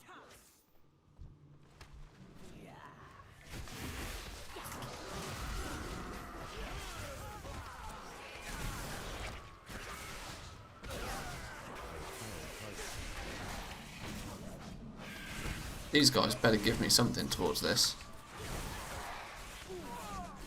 Especially because these are hitting really hard again. There's a real disparity. Like, some of the mobs hit like wet noodles, and then some of them are like almost one-shotting me, but I can't work out who it is or what ability it is that's killing me. I mean, I could just look in the combat log, but that would almost be too clever. Heart Strike, 426 damage. Melee, Black Bale Lookout. Black Bale Lookout hit me for 1200 physical damage. That was the main chunky one. Black Bale Lookouts, that's the one I need to avoid. Still only 75%. What is going on? Why are none of these dudes counting towards this quest?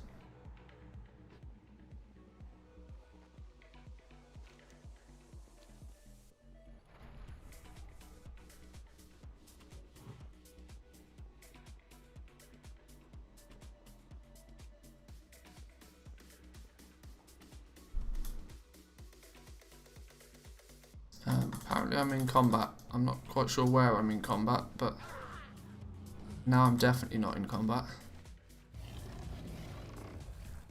Okay, let's I'll have some tags on these, please. Oh, well, that was some points out of it. These dudes, look. Pop off on these dudes.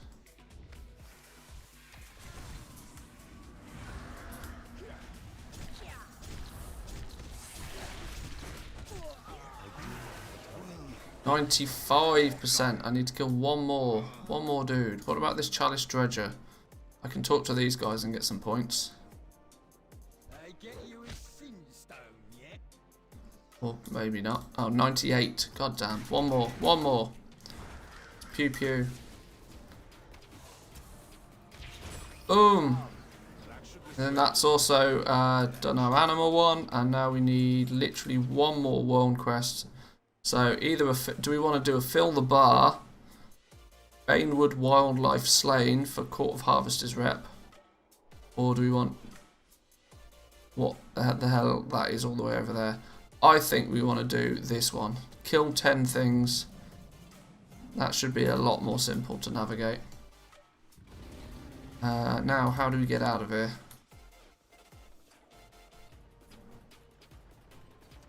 Down this ramp, methinks looks good. Hey up, dungeon time maybe. Have we actually got a tank? Have we actually got a tank? We have got a tank.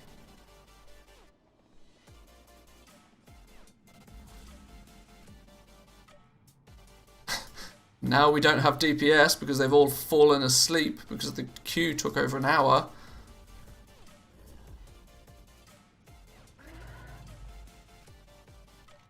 Yes, we're in. Finally, a dungeon.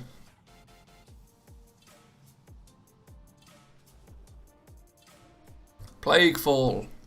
Destroy the sources of plague and prevent it from spreading across Moldraxis.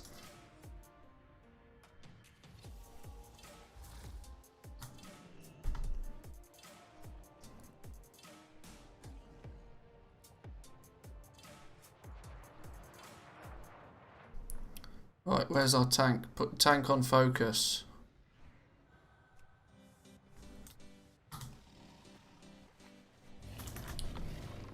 Let's be nice, let's say hello. The House of Eyes has finally sent someone to kill me. Hey, this place looks cool. I've not been here before. So, there's a high likelihood that I'll do something stupid. But I will do my best to avoid doing stupid things. Let's just pop off.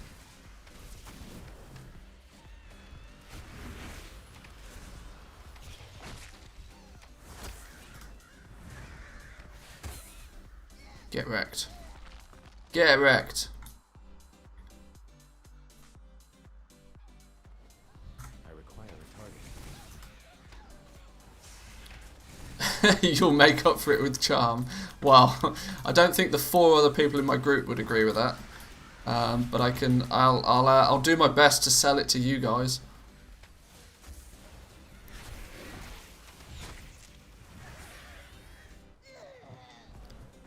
This is easy game. Although this is a normal, to be fair, so this should, in theory, be an absolute walk in the park.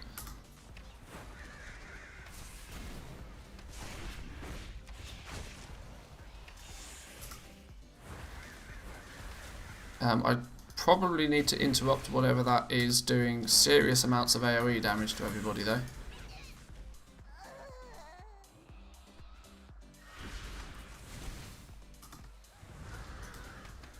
Famous last words. Yeah, quite possibly.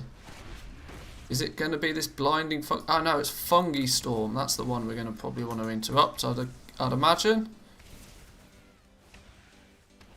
Let's make sure Pet's not got Growl on. No, Pet's not got Growl on. We're good.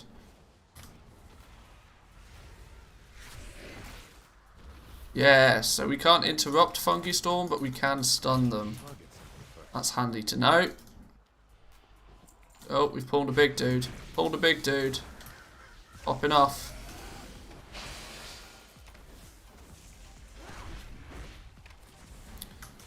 Make sure we keep Beast Cleave up. No reason not to pad meters. Considering we basically get to pad meters for free as a Beastmaster Hunter. GG.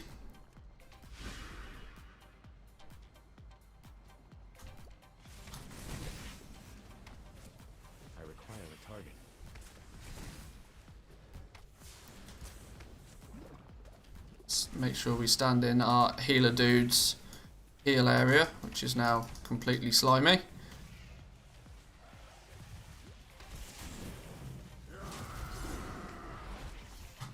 Oh, I pulled. My bad. I need to target something first. Things chasing our healer. That's not good news.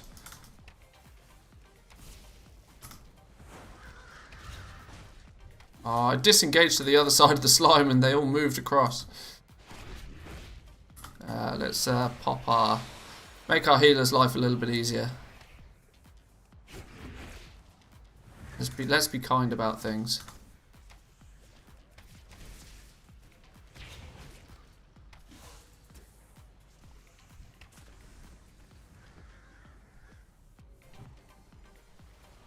Alrighty.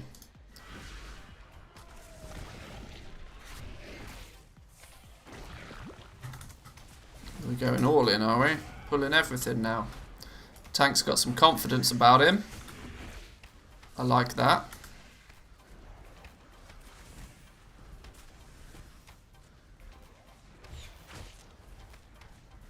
Too far away. Right, now we've cleared the zone. Is this going to be our first boss, do we think? Why has he got a 50% health thing on the go? 50% mana bar. Should we just wing it, or should we check the... We'll just wing it. We're just winging it, sure. I misdirected on myself, that's really dumb. That was the first dumb move of the... Oh, Slime Wave. I feel that we should be out the way of Slime Wave. Yes. That was a good feeling.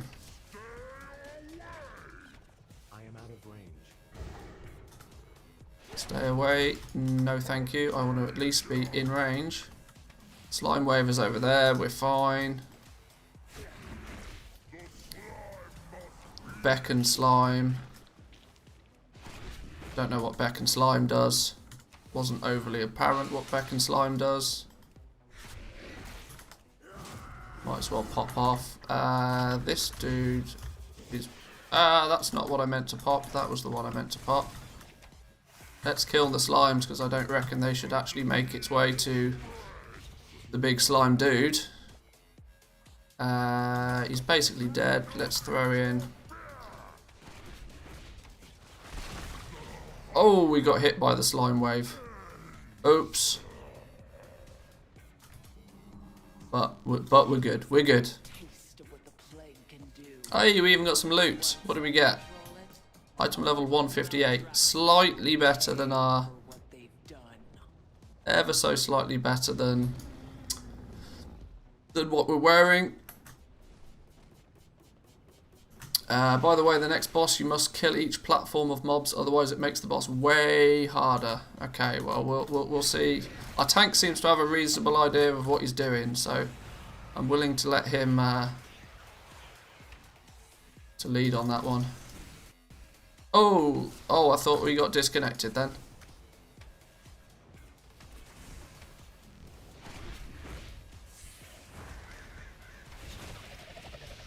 Oh, standing in spikes, not paying attention to what's going on.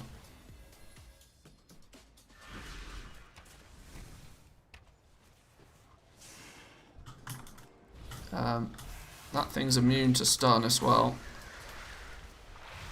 I think I might have pulled that, but hey ho. Make sure we stay in healing range.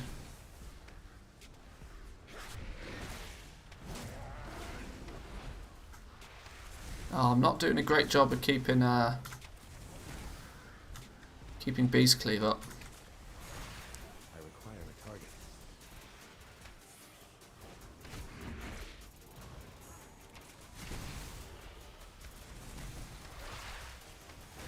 Don't know what Pestilence Bomb was, but anything with the word bomb in it.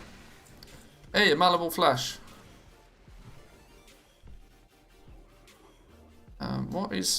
What's pew-pewing? Unstable canisters. Should we just get these out of the way? Seems to be better to get those out of the way. Misdirect our tank dude.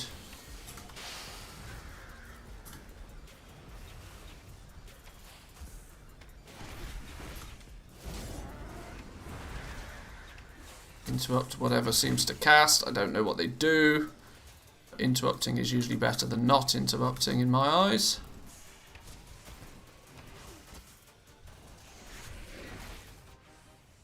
It's probably better to let my pet tank these.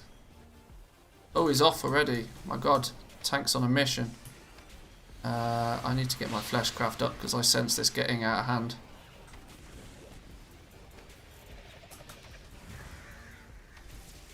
Oh, I'm not keeping Beast Cleave up. Fucking idiot. How am I meant to pad meters if I forget to keep Beast Cleave up?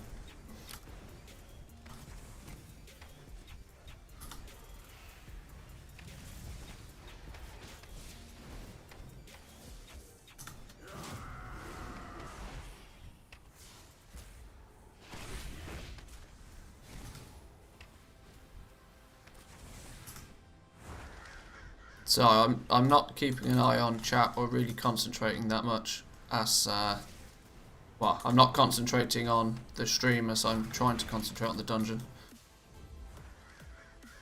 Where's more malleable flesh? Take it. I'm quite glad this tank seems to know what he's doing though, so drag the big ones up to a place where we can step on the small blobs without pulling others. Okay. Somebody seems to be coming up with tact. Who did I misdirect on then? Whoever it was, I apologise because it was a mistake. I need to target something first.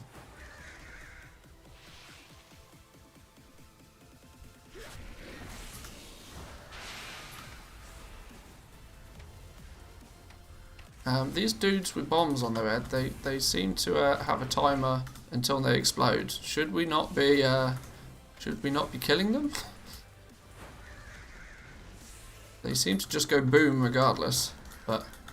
And it's killed our healer. Hang on, Mr. Tank, chill. Healer down.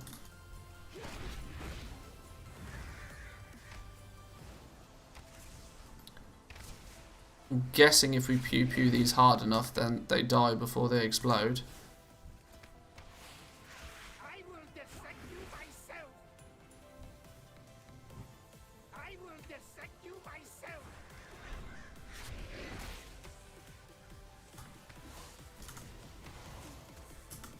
Just either CC them or run away. Well, definite advantage of being a hunter that I can just be out of range of them all the time anyway, so I'm not too fussed. But I will take a fleshcraft off them. The dot seems to be pretty crazy on him. Ice trap will do the trick, or a bit of a tar trap. Yeah.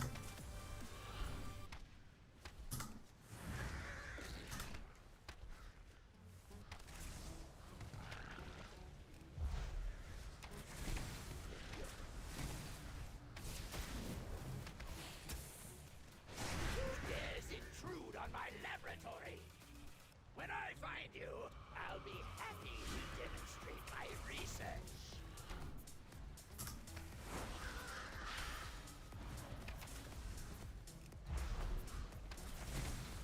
You cannot comprehend my genius. Hang on, where did this dude come from? Dr. Iacus. Isn't he the boss? What this needs is some flesh. Consume.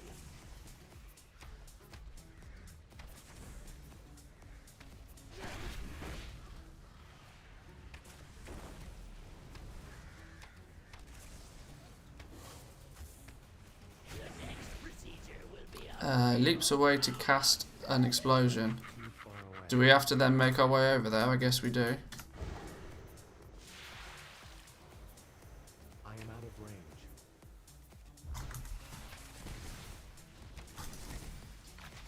Let's add an accelerant, shall we? Kill the bomb. Definitely think that kill the bomb is... Oh, get the... Alright, I'll heal myself. Relax. I need to target something first. Let's kill the... Let's get these things out of the way. We need to be getting rid of all of these things. Definitely think we should be focusing on ads more though. There we go. Now we can... As an explosive result.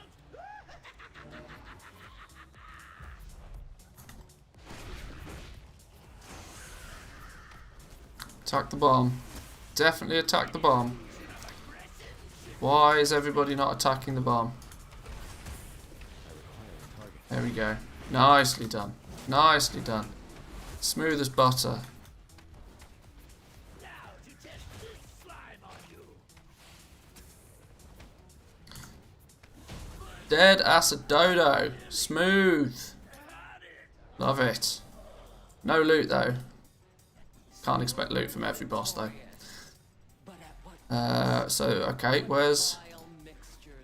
Okay, sure. I'm just going to follow the tank. Follow the tank. Okay, the tank doesn't seem to know where he's going. Avoid the goo.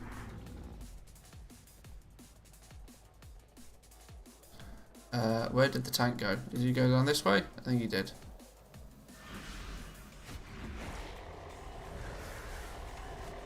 Oh, that dude's pretty hefty. Should we not go... okay, sure. Tank do tank things.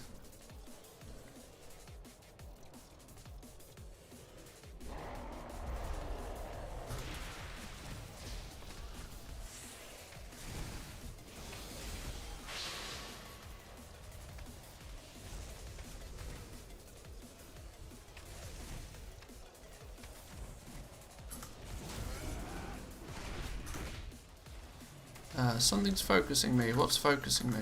No, we're good. We good. Whoa, step out of green stuff. Target.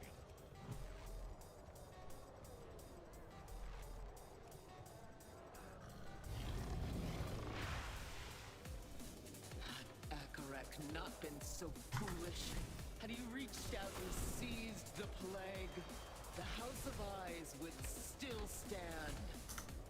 I will correct his mistake. All will suffer, as the House of Eyes has suffered. Where did that big dude go? Dominia Venom Blade, okay. Too far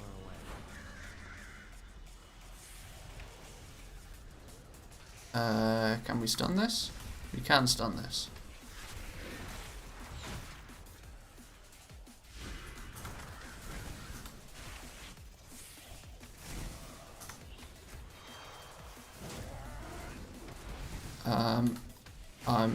I have a distinct feeling that slightly too much is being pulled here. I mean, it's just a inkling, but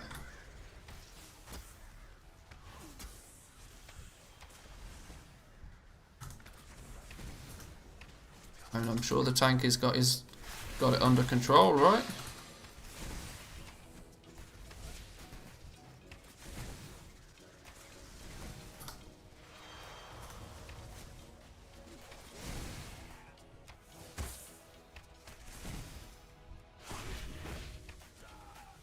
No idea exactly who I should be focusing right now. Let's get this defender with many eyes out of the way. He seems to be causing some issues.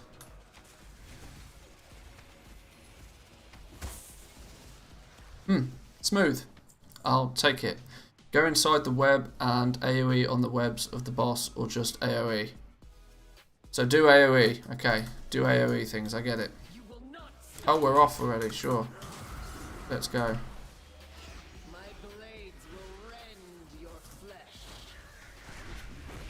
No time for fleshcraft. I don't know what's going on. Mark a player ambushing all within 10 yards. That's fine.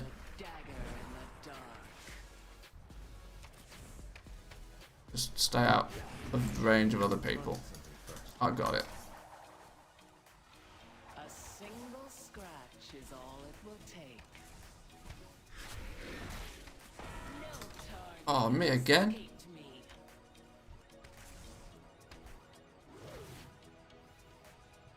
Ah, I was kind of hoping I could turtle that, but apparently I can't.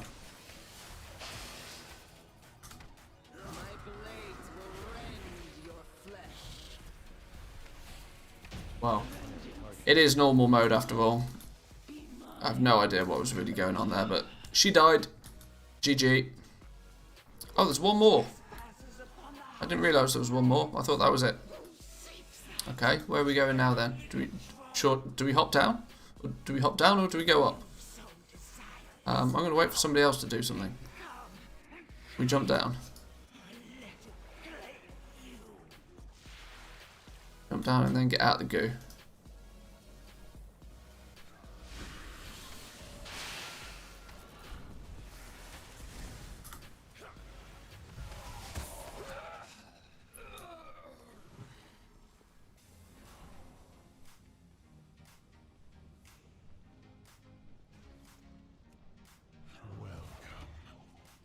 We've been expecting you.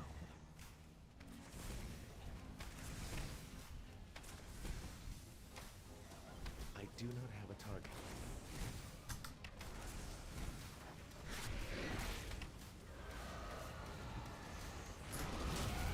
I require a target. Oops. Popped cooldowns at the wrong time. Terrible player.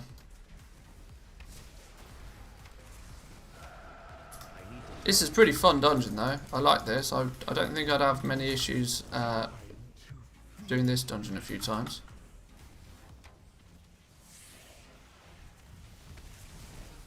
The mother of plagues comes for you. I do not have a target. Nice. What's going to spawn out of this then? Margrave's Stradama defeated. Is that you then? I guess that is. That's you. Let's see what she does.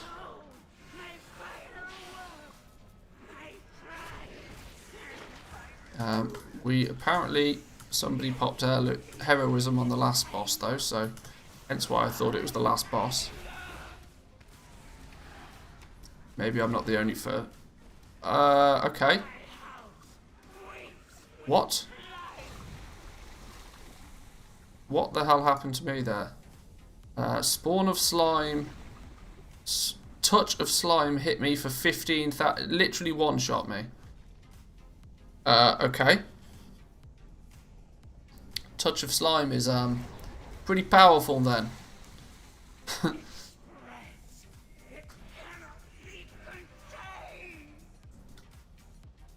Dude, just die already. Like.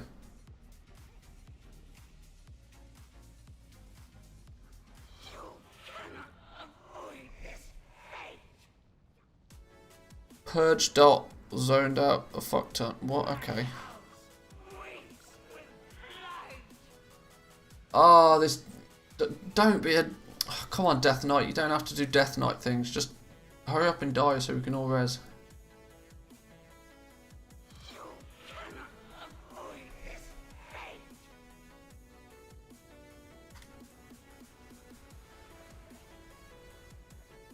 Okay. Okay.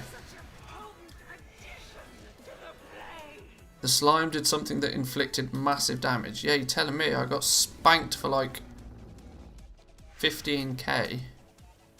I also spawned miles back. You have to focus and kill the ads, okay? Sure. Kill ad is usually what you tend to do. Why have I spawned so far back and everybody else seems to have either not... Where's everybody else?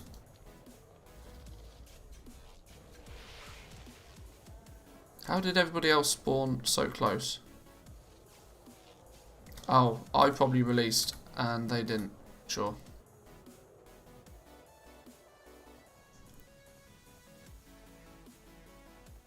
Oh, please don't re-engage the boss again then.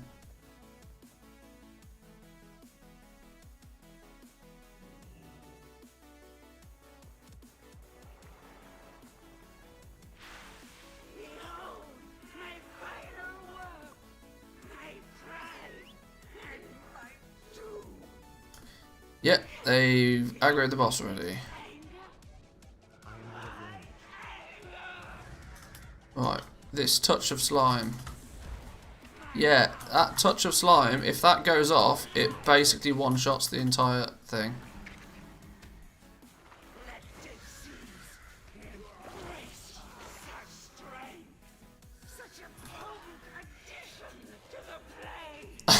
If that touch of slime goes off...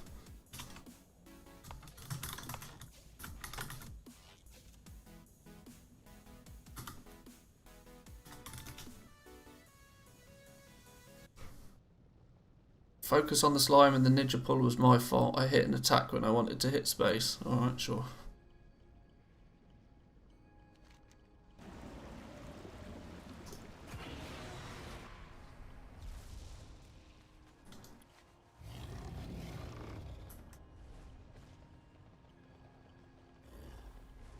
Well, I mean, I've only got 26,000 health, so if I get spanked by 15k because of that touch of slime, it's basically GG.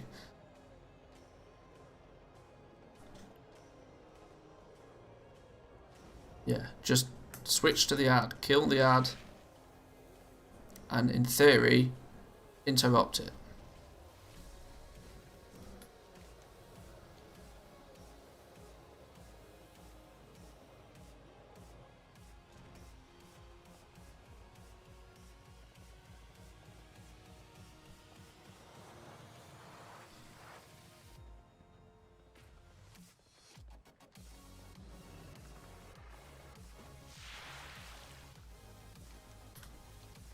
Feels a bit overtuned. Considering this is normal, this does feel slightly overtuned. I agree with the dude in chat. I don't think in a normal mode dungeon you should have an ability that, if it goes off, does 15k AoE damage to everybody, which at this point is literally 75% of people's health in one go.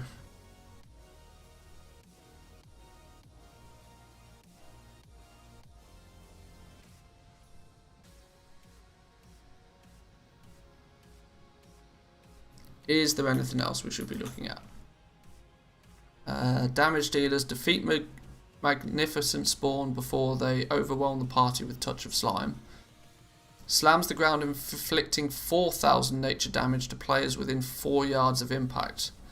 If this attack does not hit any players, it inflicts 17,000 damage to the...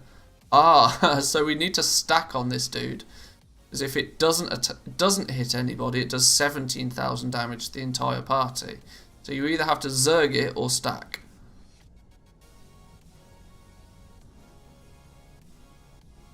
Well, surely the tank should just tank it. Tank needs to pick up that trap, the ad. And that's what we're saying. The difficulty is that if the tank doesn't pick it up, because we're all ranged,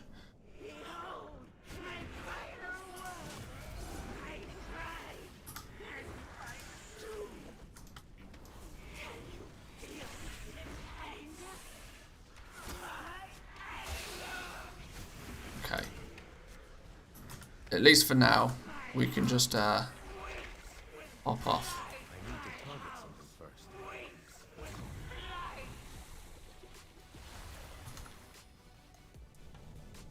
I guess we get the other side of the tentacles. That makes sense.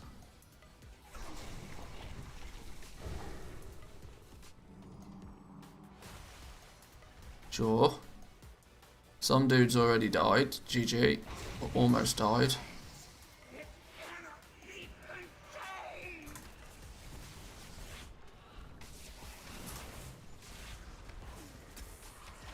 When's this ad gonna spawn then? Here it is. Switch to the ad. Go ham. Okay, the ad just like insta died this time. Now we know what we're doing. Yeah, that's going to be a fun one, I'll tell you what, for pug groups. This thing's going to...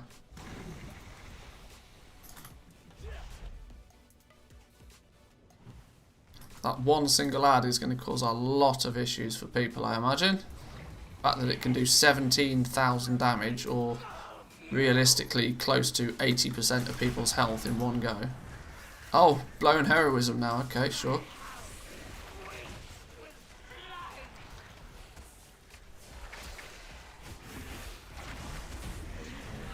Boom! Plaguefall. Nice. Everybody got the achievement. This is the first time any one of these characters has done it. I mean, presuming the people playing the characters have done it before, but Plagueborn Shoulders. So we've got 2 pieces of gear from here. Definitely take that. We got a new pair of legs. And we got a pair of shoulders out of it. Nice. Finally. Finally. We completed a dungeon.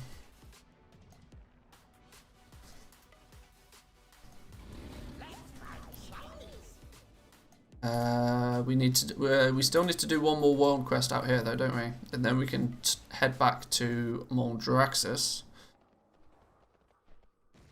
The brokers have secured a cache of curious weapons from other realms. Let's see if they will be of any use to our cause. Banewood Life Slain. So this should literally just be kill 10 things.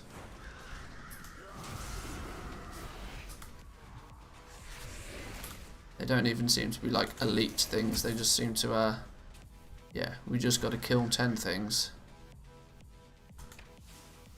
So let's try and pull a few together.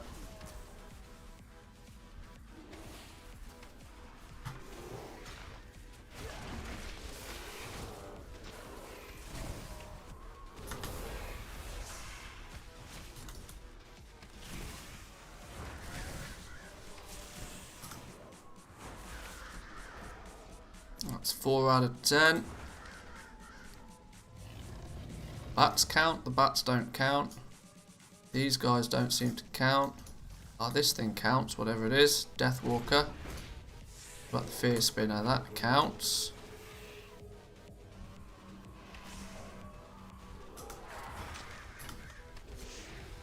What's our ability? Summon skeletons to aid the caster. Sure, why not? Every little helps.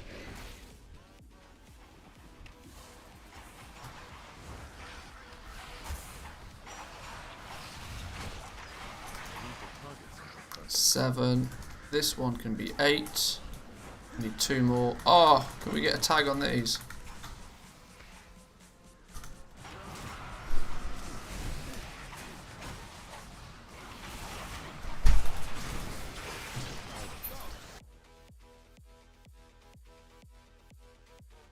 I have dogs now. Okay. Why do I have dogs? Oh, alright. Hi, dog.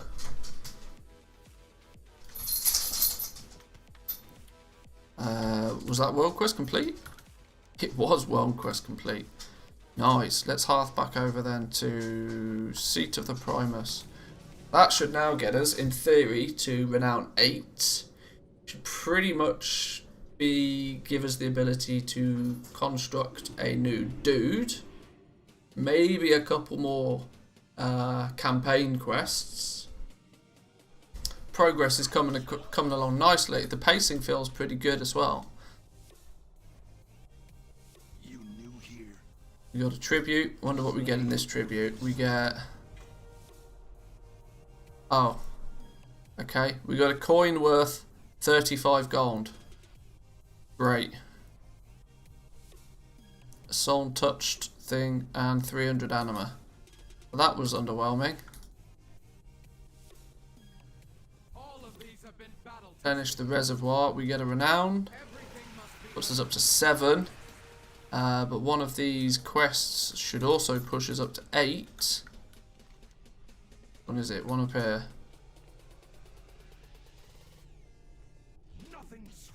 Here we go. Tribute of the Duty Bound. This is an epic one, so let's see if this gives us something big and juicy. Emily Soulbind Row unlocked. New campaign quests available. Nice. What's in this one? Please be something better than like just a piece of anima. 2 pieces of malleable flesh. A pristine flesh stitcher needle. 23 gold. Oh, we just got 2 anima things instead of 1. Okay, I get it. I get it. Where's the Sanctum upgrade dude? Here's the Sanctum upgrade dude. Have some more anima. Deposit all anima. Boom, instant 1.5k. That will be good for our anima conductor here. There's flowing tendrils. Allows you to channel anima to the House of the Chosen and the House of the Constructs, granting access to a special treasure and enemy champions. So let's unlock that one then. Then we're going to be on literally only the single... We've only got 1 redeemed soul left. We can continue with the campaign, and we can also then go complete our construct. Let's go complete our construct. We should, hopefully now, we've got like 19 malleable flesh. We should have plenty to do it. Let's go test.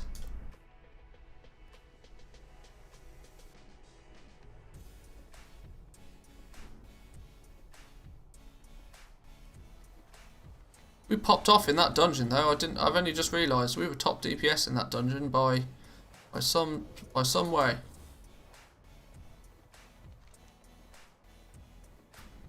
Not that things like that really matter on the beta.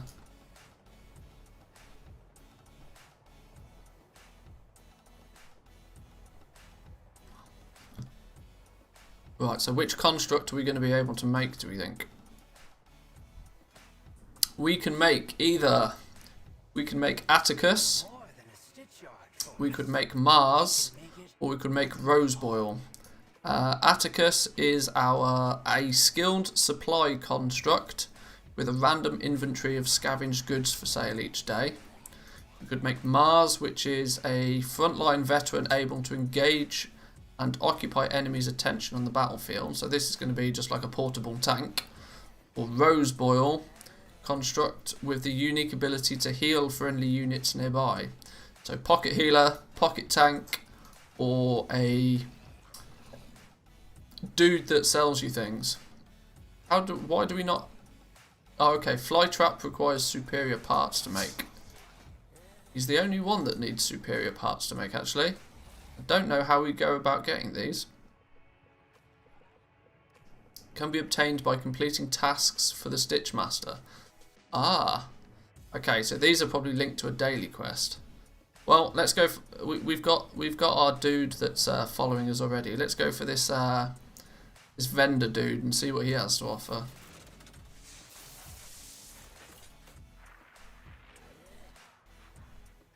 So that should be Atticus. Want to see what the dude sells? Yeah, that's my theory. There's already a dude over here called Clyde. What does Clyde have to sell?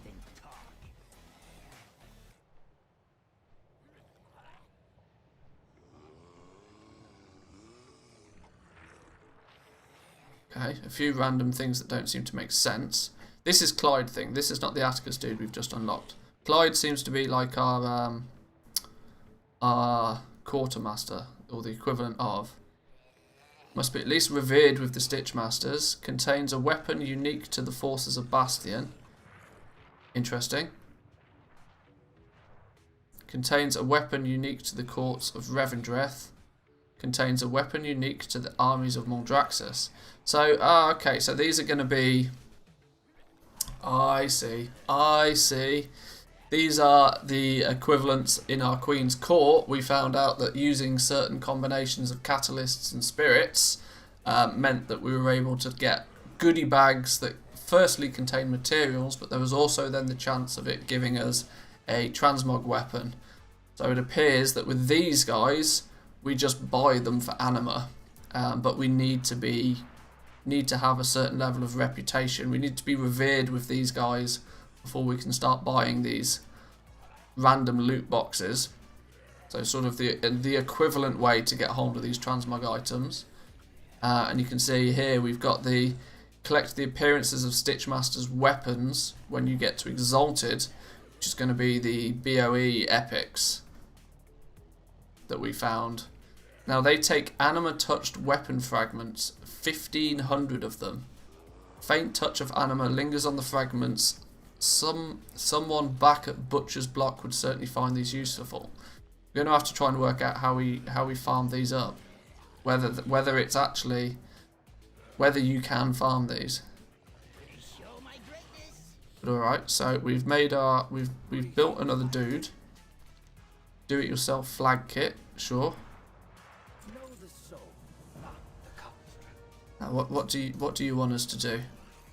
Atticus, supply chain. My friend, I could sure use your expertise right now. One of our wagon convoys was attacked nearby. It was transporting critical supplies and new goods for me to sell. It's important, no vital, that we recover as much of the equipment as possible. So you ready to go? Let's head out and salvage what we can. Secure the area and recover Atticus's supply ledger and 10 Ossian battle mail. And completing such will give us a superior part. I wonder if these are going to end up being daily quests. So that because I imagine we can up. I would imagine as we level up our Abomination Factory, that's what I'm going to call it because I can't remember its actual name, that we can also level these guys up somehow.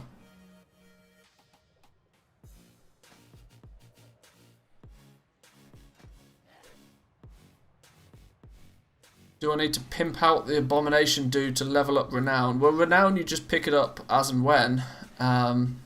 There's the ways that you pick up Renown seems to be that you get 2 weekly quests with your Covenant, 1 to just collect anima, and then 1 to do something else. I can't remember what the something else was, but you get 2 by doing weekly quests.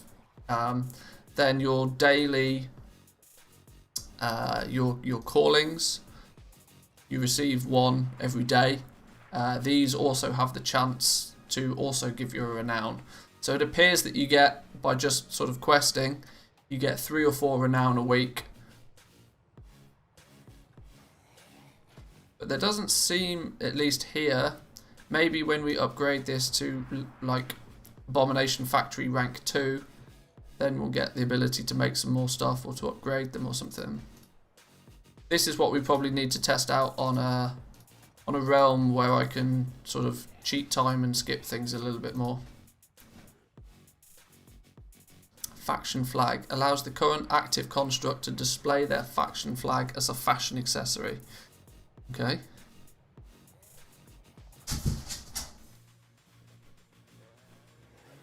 So we need to recruit. It's asking us to recruit a bunch of things. We need to recruit Atticus. What was that research?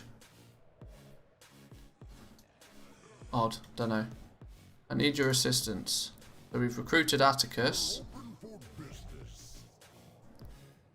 Lock block ledger. Collect slim shimbone from Atticus. Optional. A slim shimbone. Oh, now we've he's a walking and talking vendor for us. Hey, this is kind of cool. We can always browse his goods. So if you don't have a vendor mount, then you've got a walking talking vendor. What do we have? Questionable fried poultry times 5. Just some food. Questionable meat. More food. Suspicious slime shot, mana potions, locked toolbox key. Key to the locked toolbox at the spearhead. So maybe I'm guessing if when you start unlocking some of the secret areas, you might need to go there with a specific abomination. Or you might need to come and buy the keys from them at least. Slim shinbone. Used to pry open crates or locked chests.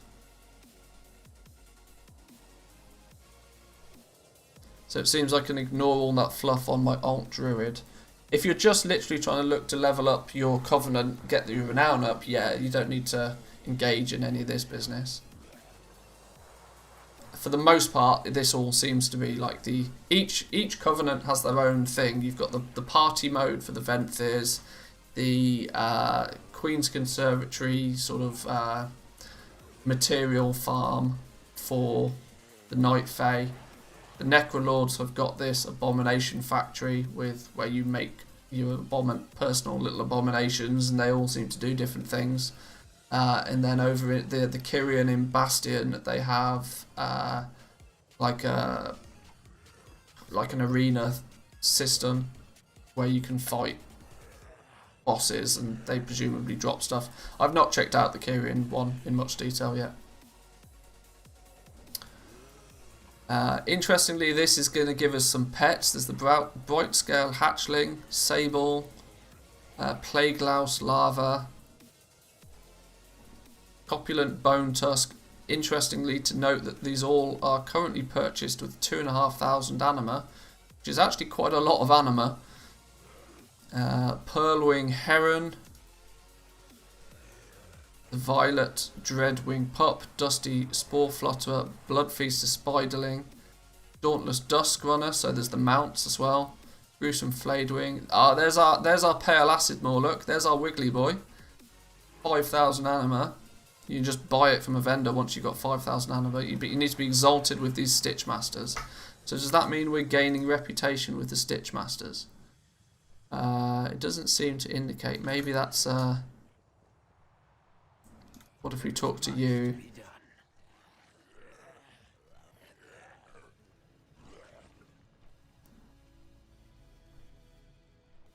Where do I find superior parts? Superior parts are a key component in constructing powerful combat constructs and items.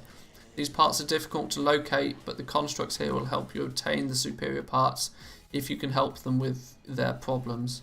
Okay, so the superior parts are basically a vendor thing then.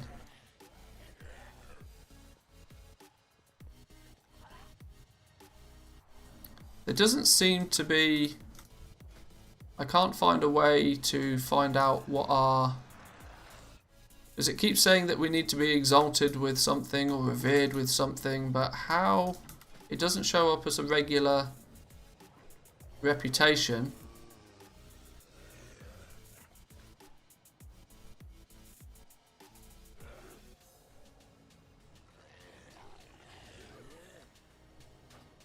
So I wonder how we're actually meant to find that out. There doesn't seem to be anybody else around here I can talk to. What about down here? Yeah, it seems a bit odd. I don't seem to have a way to even see what our reputation is with them. What else we got around here? Let's just take a little wander. Speak to some people, find out... where did that world quest come from? Stable master, trade goods.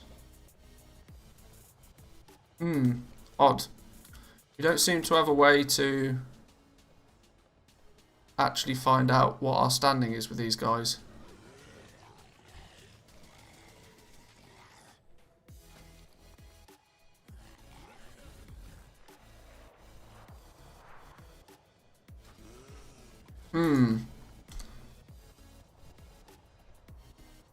Well, let's do what he asks us to do. We need to go get some battle mail. We need a lockbox ledger, and we probably then need to buy this shinbone business. Where's the shinbone? Buy one of those. That's probably to open the box.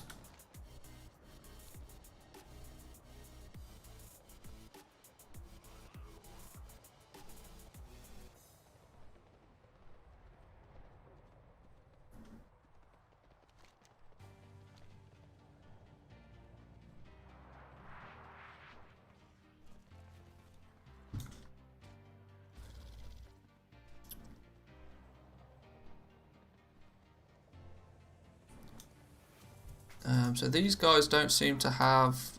Okay, we need to pick up these, sure.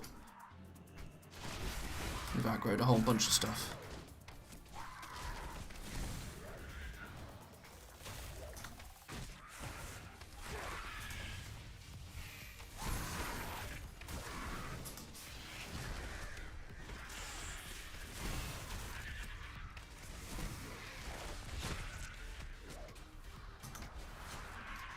So how many pieces of this do we need to pick up? We need to pick 10 of these, and then we need to find a lockbox.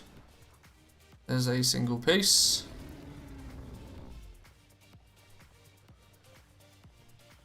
One, two.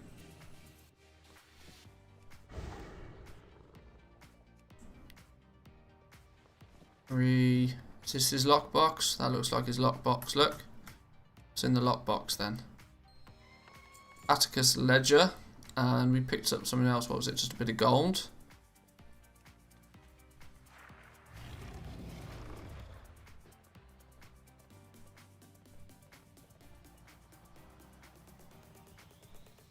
Here's a piece of armor. It appears every time you craft yourself a new abomination, there's a little quest to be done, giving you a little bit of something to go out and do.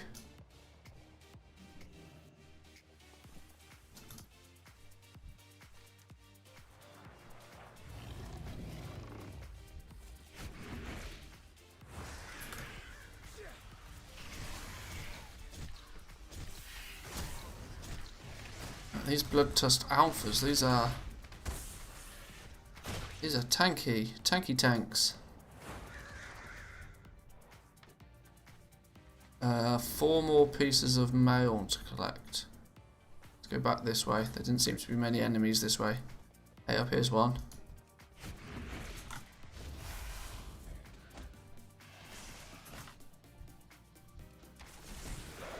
Oh, that was a mistake.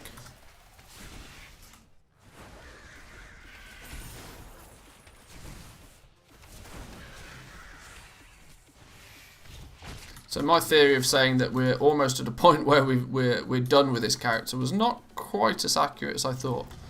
As every time we almost get to the point where we feel that we're done, they present us with something new to do. But we're now pretty much... It feels that we're going to be capped on renown for at least a few days on this character. Unless the daily calling that we get also gives us renown.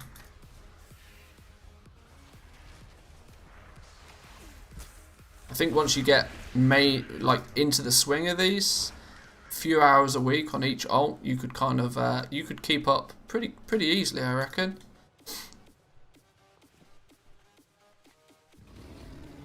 We need one more piece of gear. One more. One here, look. There we go. There's all 10 pieces.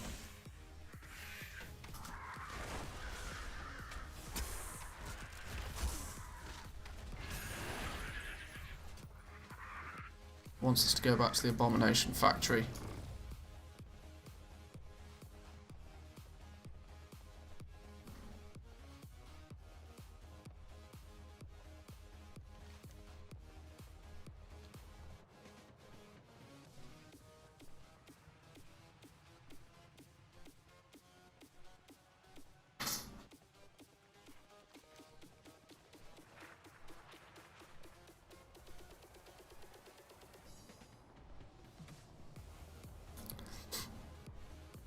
I should have actually checked the patch notes from yesterday, see if there was any more interesting profession changes.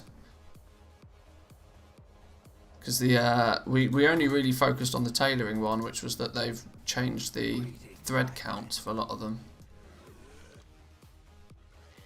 Ah, second piece of superior parts. We needed, didn't we need 2 superior parts to craft? Oh, we literally need 1 more piece of malleable flesh.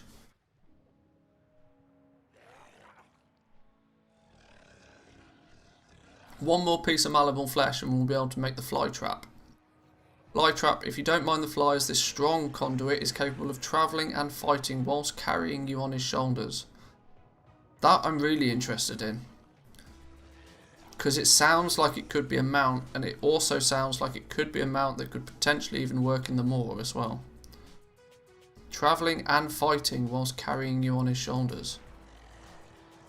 I'm very intrigued. Very intrigued, but I do need another piece of malleable flesh to be able to even craft it.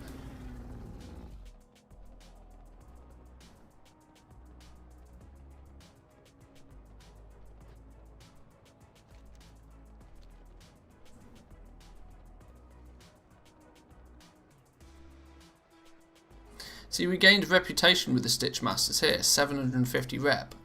But there's not a rep bar for them. So, like, where's it going?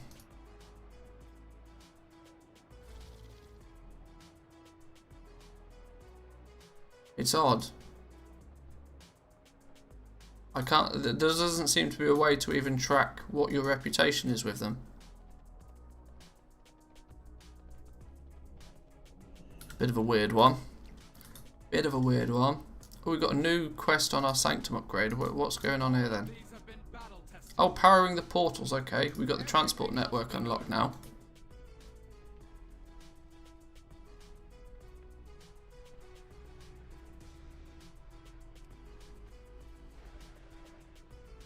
Transportation network. Nice.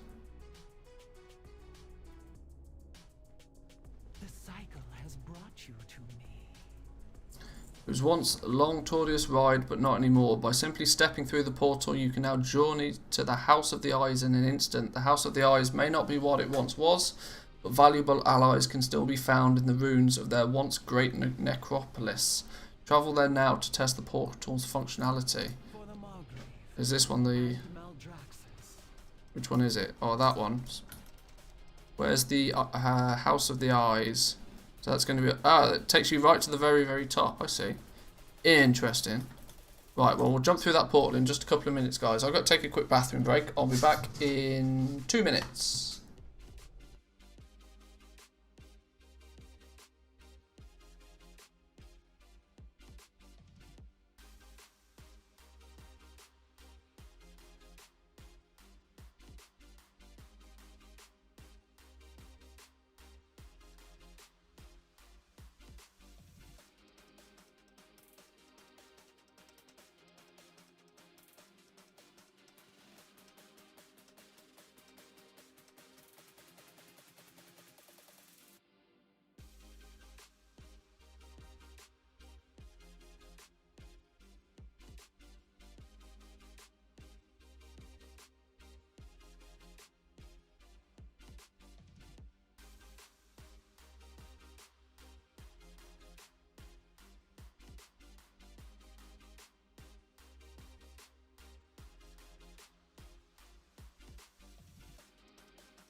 How we doing? How we doing? How we doing? Let's have a look. So, by the way, do you know if you can take your abomination outside Moldraxxus? If so, it might be a good idea for multi-boxing as a Necrolord. Yeah, Necrolords are already looking very, very strong for multi-boxing hunters. We took a little bit of a look into that yesterday. And some of the abilities that you get from the Soulbinds tend to lead quite nicely into multi-boxing, which is why we were looking at the Necrolords now. And yes, the answer is that they do come outside of they do come outside of Moldraxxus with you. We were in Revendreth a minute ago, and we were able to look at our little dude. So there might be some optimizations that can be done there. You never know.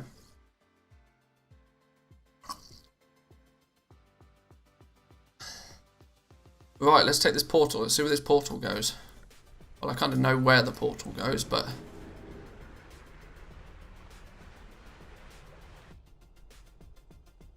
So now that's taken us quick and easy all the way up to the top of the House of Eyes. So we're starting to get the transport network up and running. Presumably House of Eyes, House of Constructs, maybe each four... Maybe the 4 main corners will have a portal for them.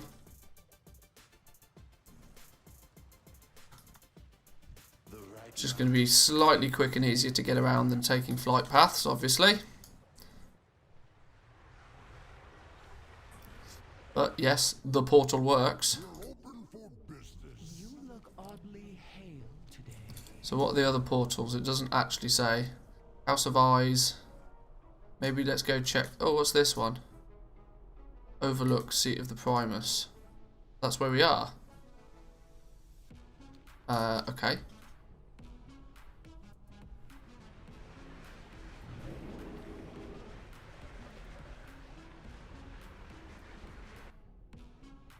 Where's this taking us? What's up here? There's nothing here. Why is there a portal to a roof where there's nothing here? That seems a bit odd. It makes sense if there was like a flight mast or something up here. That's literally a portal to nowhere. Sure. Maybe it will start to make more sense once we unlock more of the campaign. But obviously the game is totally ready to go live. You're open for business, but there's no business to be had.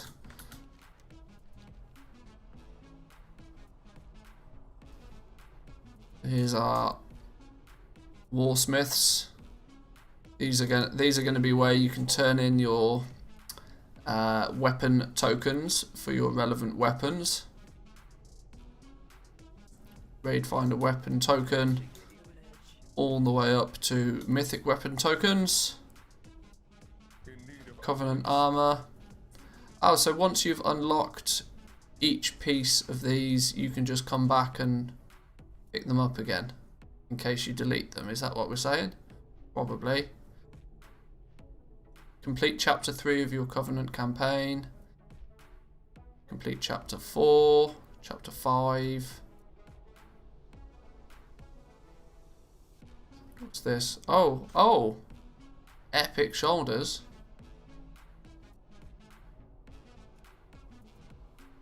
Epic shoulders, epic boots. Chapter 7 needs to be completed. Chapter 7. Then finally, after completing chapter 8, you unlock your weapons, which are 197 item level weapons. That's quite that's going to be at least somewhat of a reason to do some of that campaign on your characters. Covenant armor upgrades. Upgrade many equipable items to increase their item level. The currency required to upgrade an item depends on its item source. So, can we put in...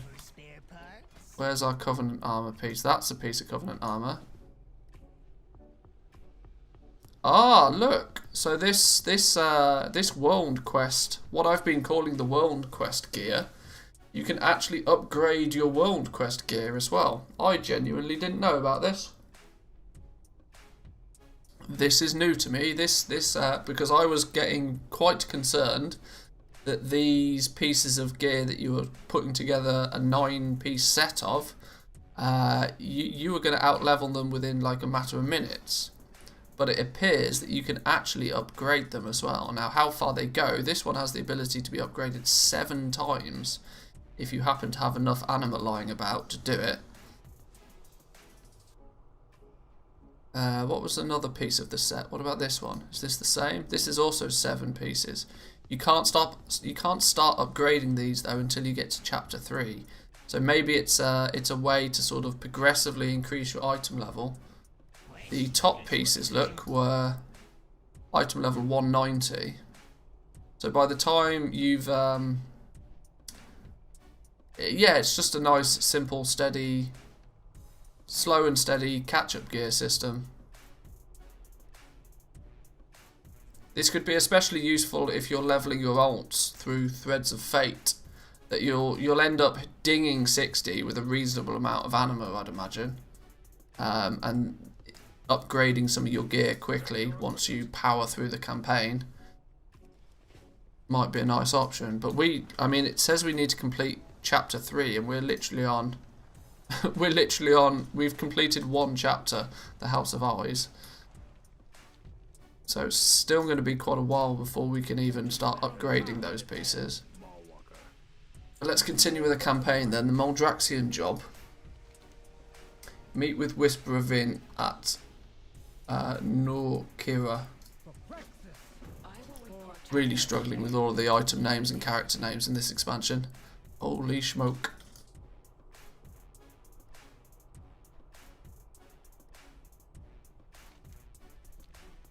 But as you can see, we're almost now getting to a point after playing for... We've played this character for 13 hours. We've admittedly gone through a single weekly reset on this character because of when we started. But we're at Renown, what was it? Renown 8. And we're getting to a point where, short of just running around doing world quests or spamming dungeons, we've kind of almost finished our sort of tasks for the week, I suppose you could call them. Oh, now we can take our portal, actually. We'll take our portal straight there. We don't need to navigate over there normally. We've got our transport network to take advantage of.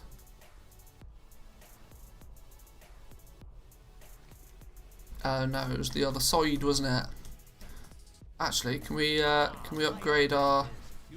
We do. We can upgrade our next finesse slot.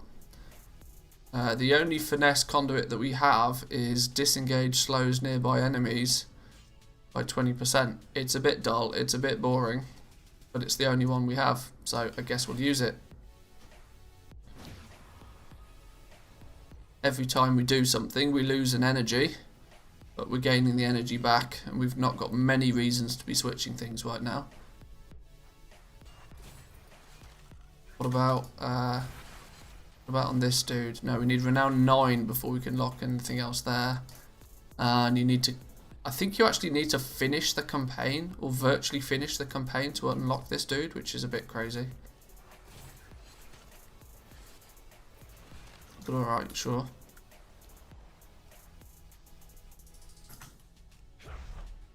Oh, missed.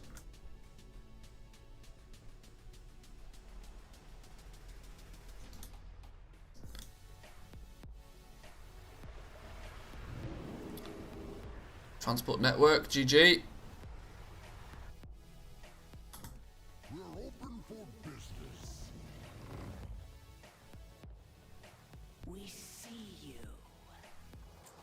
I'll only say this once. At last we are fully prepared to enact the Baroness's plan. Now that you've arrived, I will recount our roles one final time, then we'll seize our fate. Listen closely.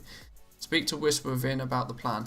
The issue I have with this campaign being so heavily time-gated based on the amount of renown that you can get is that if there's a week between you playing each individual mission, you are absolutely definitely going to forget why the hell you're doing whatever it is you're doing. Go inside I guess on your ults, it's not going to be too bad, because hopefully the catch-up will allow you to like play a whole bunch of it in one go. But on the first time you play through it, you are literally going to forget what's going on week from week. Because most people don't read the quest text in the first place. Everything is in place. Let Twiggin know when you are ready to depart. Where's Twiggin then? Are you Twiggin? Fly with Twiggin, sure. Fly to the foundry. Oh, nice. Oh, he's literally carrying us there. Teleport to the foundry. Meet us there. So where's the foundry? It's over here somewhere.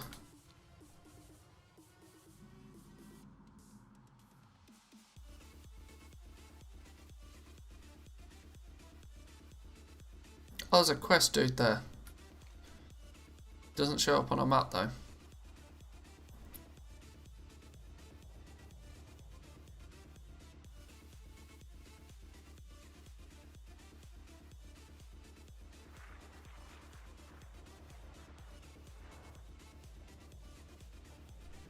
Okay. Right, assuming the others are in position, we're prepared to steal the Necropolis. You and I must push forward to rendezvous with Ansid.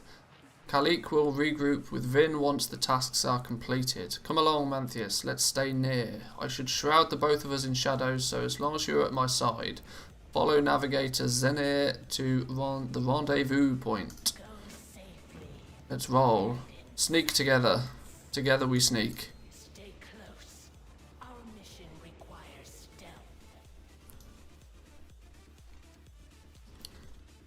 I'm not sure why the Necropolis is not under our control in the first place, but maybe that was explained earlier and I wasn't paying attention.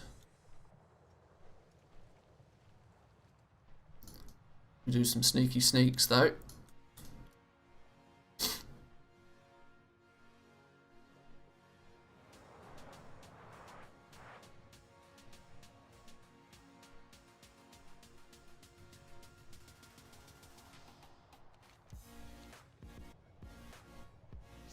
I must admit though, the end game makes so much more sense now that there's a somewhat of a path to follow. The difficulty on the beta, although it sounds luxurious to just be given everything and be told to just go out and test everything, when you get given the option of going in one of 10 different directions, and you don't know which direction to pick, so. Yeah, it definitely feels like there should be some more things we should be avoiding. I definitely agree. Seems empty so far. Yeah, there are usually some things with some eyes on them that we should be avoiding, or... Oh. Just as we say that.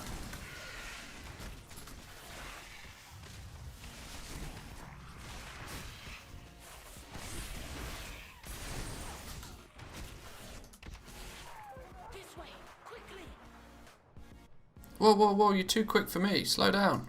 For the first time ever, slow down. No, we're good. Keep... Oh, what? Now you've stopped.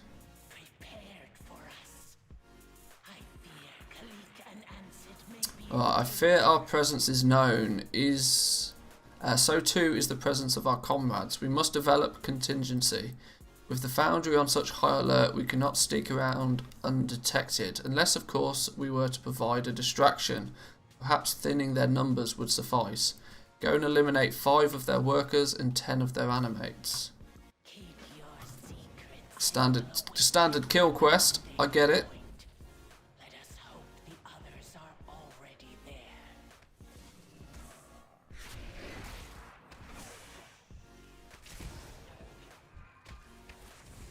Just tag a bunch of stuff.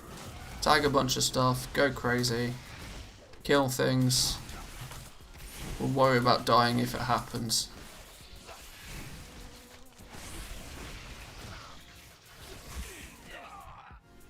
Oh, after all of that we got credit for killing one thing. Okay, maybe we should be slightly more selective with what we kill then. You need to be disposed of.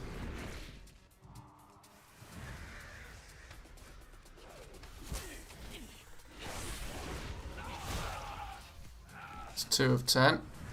I think we need to watch out for this dude, as I don't particularly feel like killing him unless I have to. Can tag you from here though.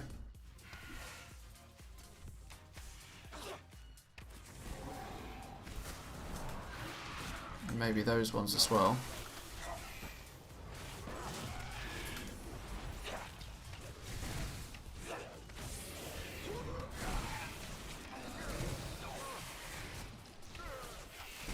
How did everything gain a shield all of a sudden?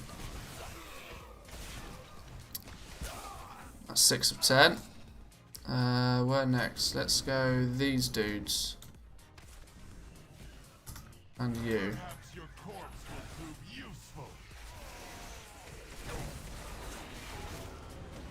It's definitely feeling less empty now. But I do agree the shrouded navigation was a bit pointless when there was nothing to shroud against.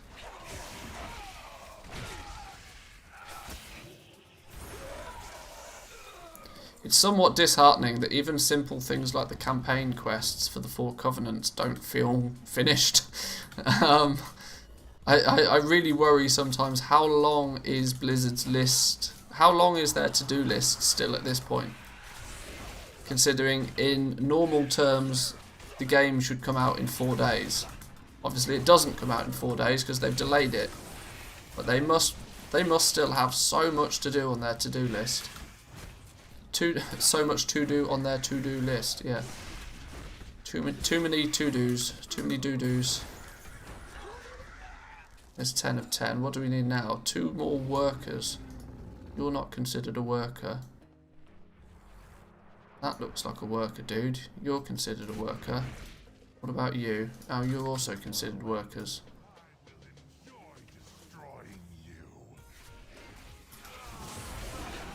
Save a bit of time, pop some cooldowns.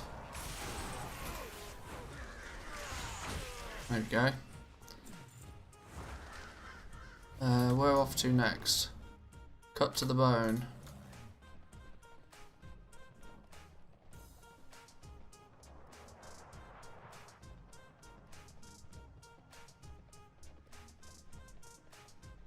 Hang on, no, want to avoid that dude if we can. Although we don't have many choices, let's go this way. Let's just run. He'll disappear in a minute. Alrighty, that was pretty simple. What next then? Ansid must be captured and imprisoned by the Foundry's guards. It seemed they were expecting us, completely shattering the element of surprise. My Baroness would be disappointed in my lack of foresight. His plan cannot succeed without Ansid. One of those soldiers is bound to possess the key to his cage. You should find it. We may yet carry out the Baroness's will. Find the key on one of the dudes and use it to free somebody else. Right. Off to hunt some keys. Off to hunt some keys. Strong arms have the ability to have it, so pew pew you.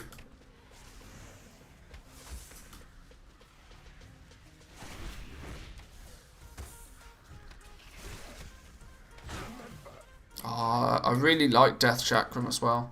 You know, the annoying thing is I almost feel like I don't know. I still think I should go Night Fae on my Hunter though. But Death Chakram is just fun. I'm almost willing to choose these guys just because Death Chakram is fun. And I'm quite enjoying making these abomination dudes. It's feeling quite fun. But the Manthieus party is also cool. Ah, I'm torn. I don't know now. I don't know who. I think my multi-box is almost. Oh, I don't know. Is this guy going to turn around, or am I going to have to kill him? Right, we're going to have to kill him. The more I test the different covenants out, the less certain I am of which one I want to choose for my main.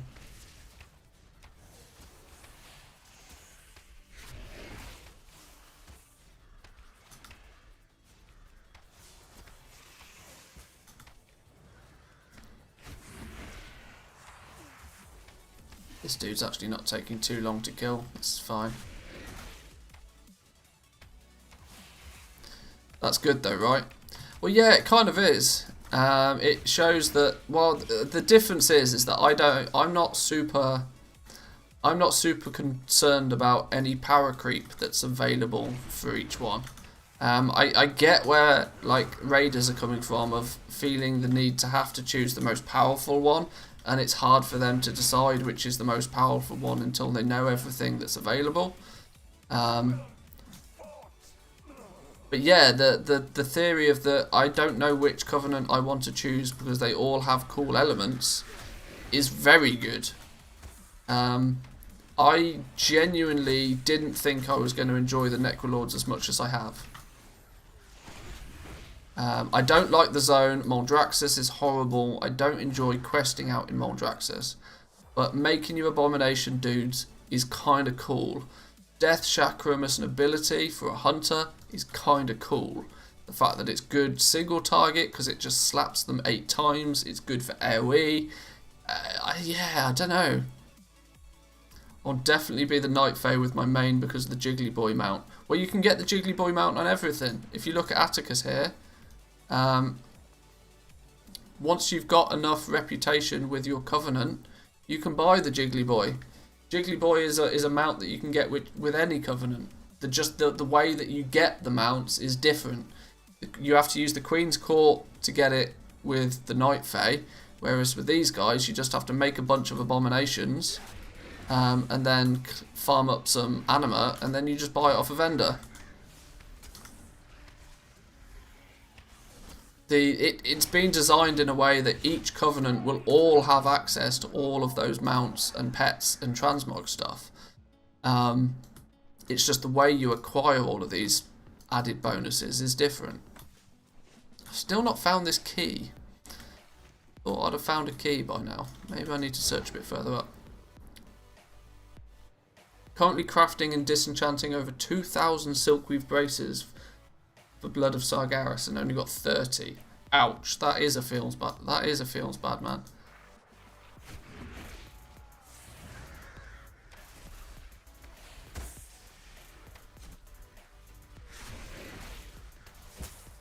Yeah, at least from if you're just hunting for the rewards that the Covenants offer, each Covenant offers the same rewards. It's just how you get them is different. Which means that I'm quite sure that the Manthieus party mode thing, the chest that you get for completing the party, is then likely to give you those mounts or the transmog and stuff in there as well. And I'm sure Bastion's like boss killing arena mode thing that they have is equally the same.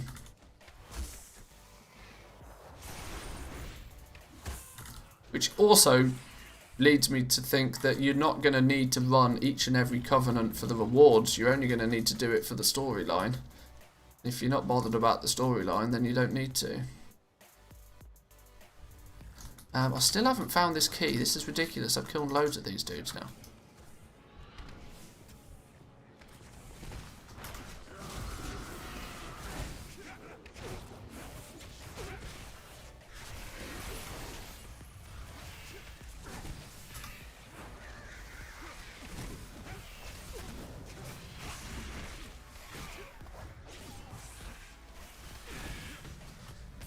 Really don't need my pet to die.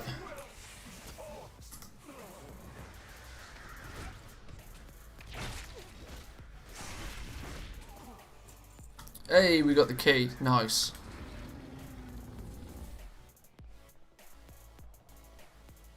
Right, where's the dude? Where's the dude we have to free? He's down here somewhere. Although saying that, actually, there are some faction-specific rewards. Like the transmog is, I say faction-specific, covenant-specific rewards. Like a lot of the transmog options seem to be specific to each covenant that you're going to have to actually, eventually, you'll probably want to complete each and every covenant. But from a power creep point of view, they should all be somewhat equal.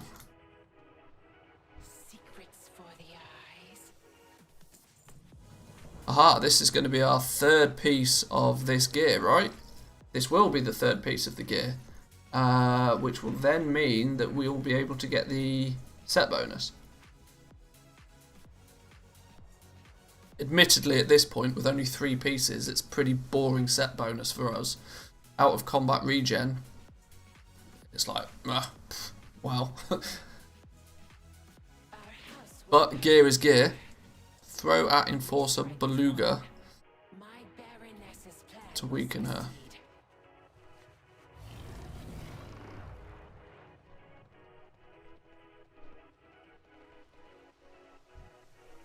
Oh, you're a bit of a beast, you are, aren't you?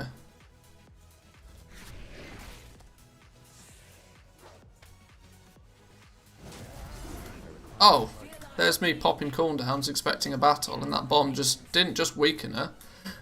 It flat out killed her. Okay, sure. I do as my Baroness commands. Boom, third piece. It's a direct upgrade for us. That equally now means that we probably want to wear the other piece of it. Where is it? Even though it's lower level for us. This one. This is only item level 155. We've got a 158 chest, but it will give us the 3-piece. So we'll do this, and then maybe we'll look at upgrading one of the pieces when we can. Fly with Twig into the Necropolis apex and plug in the runic keystone. Keys to the runa. Last our target is within reach. The Necropolis rests above us, moored to this platform by a necrotic restraining bolt. Twiggin can fly you to the apex of the Necropolis. It will be hours to command once you insert the keystone. Nice. Where's Twiggin then? Twiggin, where have you gone? You're over here. Go, birdie, birdie, go. Now we get to claim this Necropolis for ourselves. Nax is open, boys and girls. Nax is open.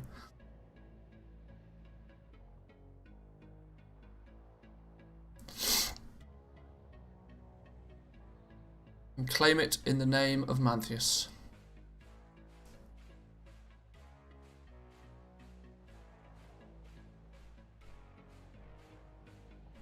Here we go. Yoink. Oh, not so yoink. Now we pop cooldowns. Doesn't want to give it up quite so willingly. No bone armor for you. Bone armor for me though. Well reminded, thank you. Bone Storm! He literally has got Bone Storm.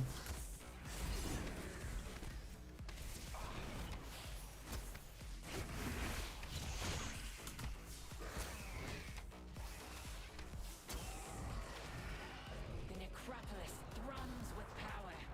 It is time we depart. Well, let's go then. We're fully prepared to launch the Necropolis. We must hurry before Margrave Garamal tries to intervene. Speak with Vin when you're prepared. We mustn't waste any time. We'll cast our shadow on all of Moldraxxus. Sure. Who am I telling to do what? With fly with Twiggin again. I'll be going Necrolord on my Undead Hunter thanks to this footage. Yeah, I mean, if you're an undead character, like thematically, it's absolutely perfect. Is thematically the right word? Guess it is. Oh shit! I clicked a button. I have no idea what I actually did. Oh, cutscene! Look. Boom! Look at it go. Fire! Oh. That was it. Sure. I was going to go Night Fae for the passive ult farming. I still think my ults are likely... Or... Yeah, I genuinely don't know at this point. Grand Theft Necropolis. The Necropolis is safe and secure, but we can only maintain a portal to the seat of the Primus for a short time. Khalik will return you and your work on establishing a permanent portal connection. Use the portal to meet Khalik at the seat of the Primus. Search the place. Xericus is ours, along with everything it contains. The Primus was personally involved in the design of the necropolis. It was truly a sight to witness his hands shape the form of his vessel, of this vessel. That's oops. It would be wise to search the room. Perhaps he kept some tools there that might be of use to us. Okay, sure. So where actually am I now? Am I just floating in the air? Apparently I am. Use the teleport pad to the upper floor. They both send me to the same place. Apparently I need to go to the upper floor. Happy Friday. Happy Friday, Merc. Right, so this sends us back to the seat of the Primus, but we don't want to go back to the seat of the Primus right now, do we? Or do we? Hang on, a chest. A chest.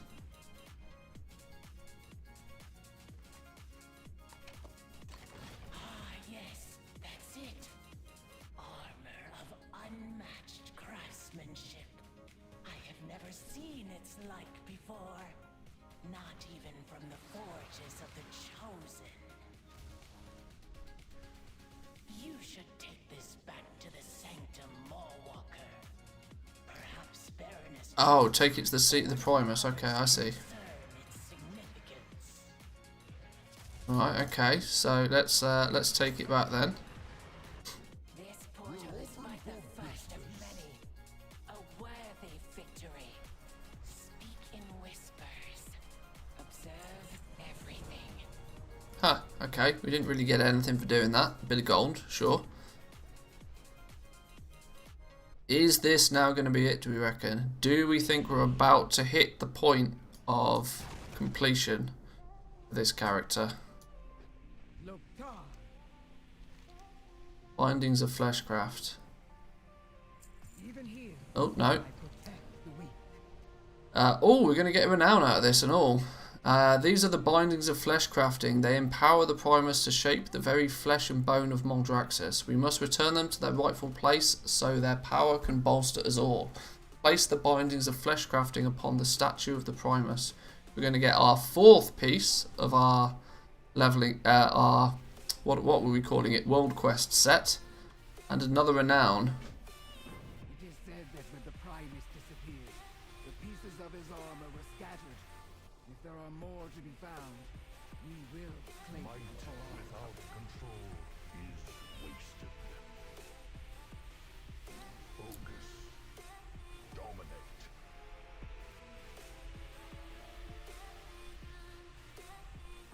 blood and thunder. There we go, there's our fourth piece. And a renown. We get to 9. New row for our first soulbound. Is that literally all we get for number 9? I guess it is. Fun stuff comes at 10 then, I'd guess. Where's the... here it is, Keeper of Renown. Let's see what we've got coming up. So number 10, we just get 5th row. At 11, okay, it's not till Renown 11 we get to do some more campaigny stuff. So realistically, in theory, it means that we're sort of done for the week. I don't think we're going to be able to obtain any more renown this week. The only possibility of obtaining more renown this week is if we get it from our callings. But of course, we only get one of these every day. So it may now be we're at a point where this character's kind of, story-wise at least, story-wise is kind of done.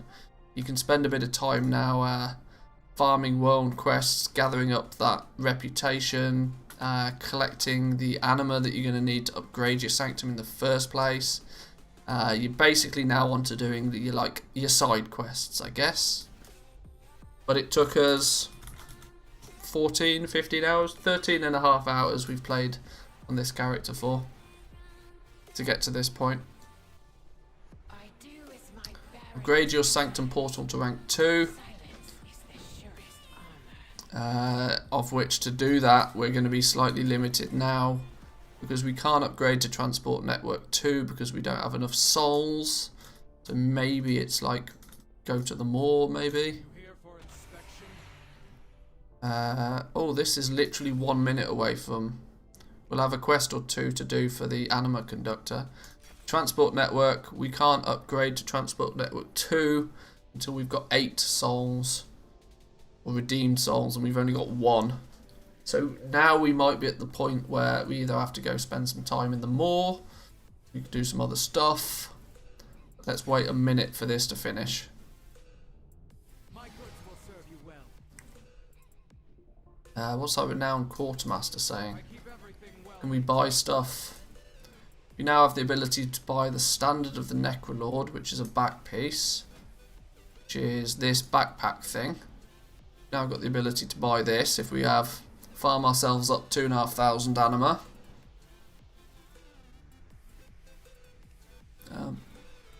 So far though, that's literally the only thing that we're able to pick up. Reach out and claim your glory. So now we can actually equip this one, which will give us the 4-set bonus. But there isn't a 4-set bonus, so we can also equip our legs, because these aren't quite as powerful yet. There we go, there's our... Look at the timing on this. Restoring power. Anima is power, Manthieus. When it was plentiful, the Primus ensured that his soldiers received all of the anima they required. Now in the midst of this drought, the Maldraxi fight amongst themselves for any anima they can find. As our stockpile of anima grows, we can distribute it through Maldraxxus. It falls to us Necrolords to carry out the Primus's duty in his absence. Speak with Horonde Yex, she will show you how to do it. So where's the anima? Oh, the anima conduct is right in the middle here.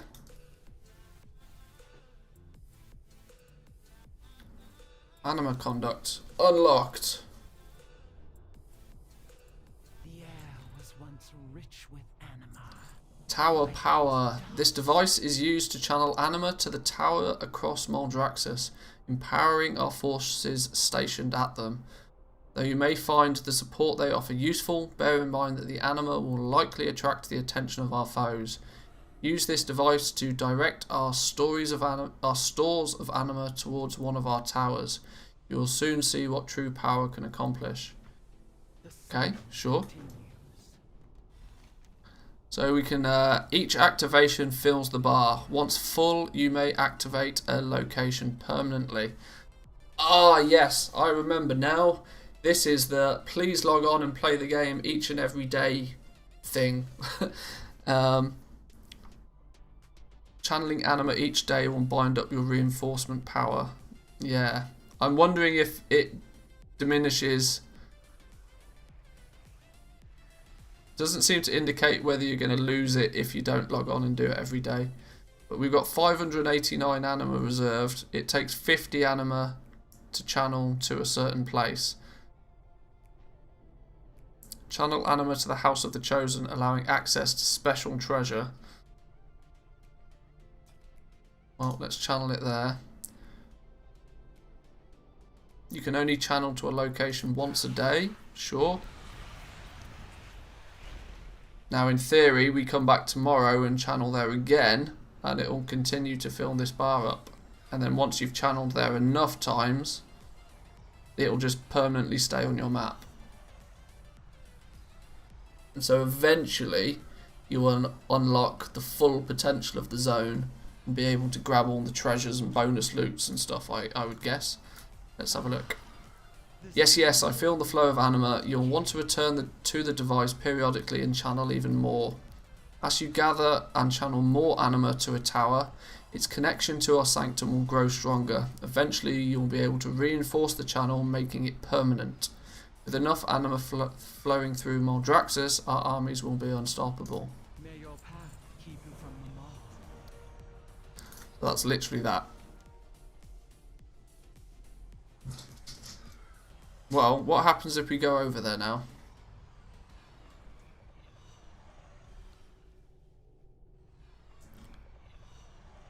I thought the name of the NPC was Yandere. Yonder Hex. Maybe I pronounced it wrong. What happens now if we go... Well, firstly, let's just quickly get our soul binds in action.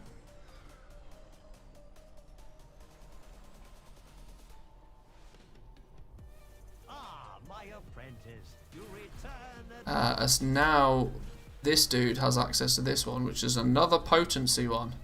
That's interesting. So it's at this point we unlock our second potency slot, but we don't have a potency slot to put in there because we've already used Necrotic Barrage. So we need a second one to go in there. Then having 2 potency conduits may make it worthwhile us using this one again. Whereas at the moment, Emny is better for us. Simply because Death Chakram increases our agility.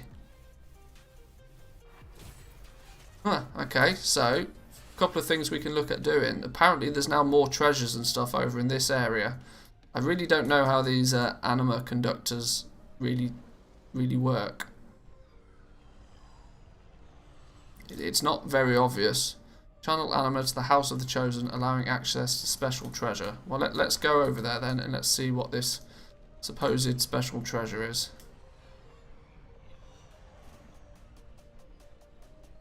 Let's learn as we go.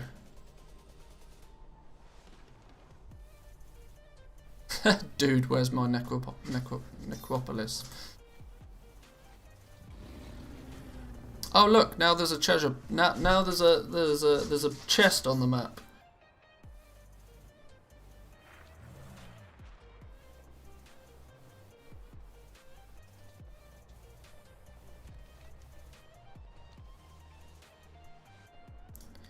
It may very well just be the simple nature of how my brain works, but none of this was very obvious until I was able to like play the character as it was meant to be.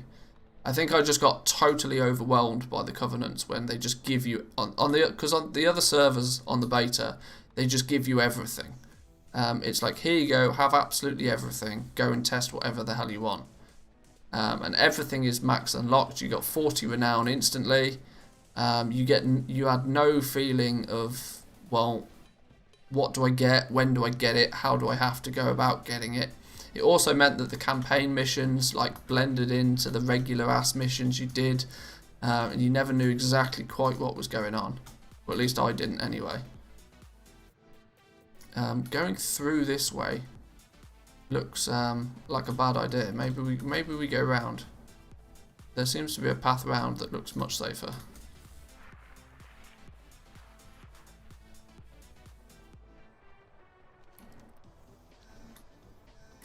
We need heavy artillery to repel our foes. Help our troops ready our weapons. Realistically, this is kind of why I stick to goal making a lot of the time.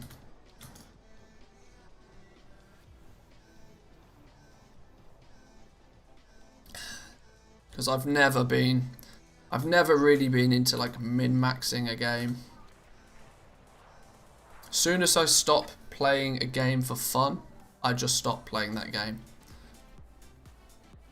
Which unfortunately was why I only played BFA for maybe a total of 6 months. Played it a few months at the beginning, came back like 9.2, something like that. Played it for a month. Came back again, 9.3, played it for a while. Took a break, but then got access to the beta and was like, all right then, well let's have a go with this then. This doesn't look good in any way, does it? Let's let's reset that. Min-maxing for gold. What about min-maxing the fun? Come on, you don't min-max fun. Do we reckon we can just... No, let's let the pet die, let everything reset. Oh no, they're killing my... Oh no. Well, let's just run then. Run. Get as far as we can and then die. Far as we can and then die.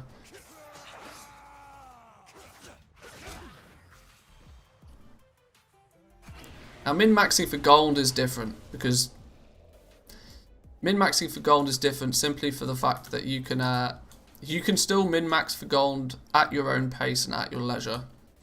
When you min-max the rest of the game, you're generally forced into doing things a lot faster than you would naturally like to.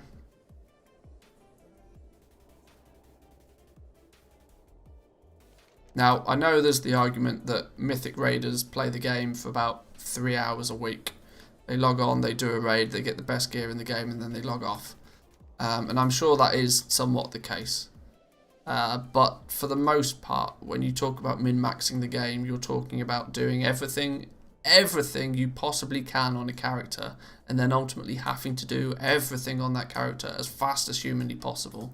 And to truly min-max, you then need to do that same thing on multiple characters to give you the absolute maximum.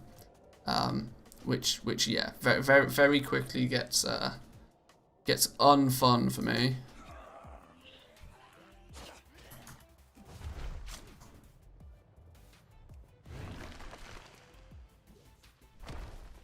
Right, is there going to be a point where I can lose aggro and just chill out for a minute to get my pet back? Let's go here. Oh, I was going to say that looks nice and safe, but it genuinely doesn't look very safe at all now. Are we going to be able to sneak past these guys? Yes! Sneaky for the win. How do we get to this treasure chest then? Where is it? Oh, you know it's going to be up there somewhere.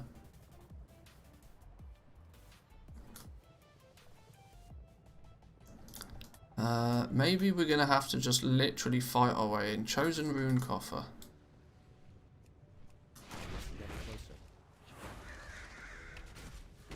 Oh my god, I pull one dude and like 5 turn up. 5 dude, of which 4 have shields. Oh, we're getting... Right. We should be good though. I think we're alright. This dude doesn't seem to want to aggro us anyway. So let's just ignore him. You want to fight? So, oh my god, this doesn't look like a good place to have come. That looks pretty tasty. How and where do we get to this thing?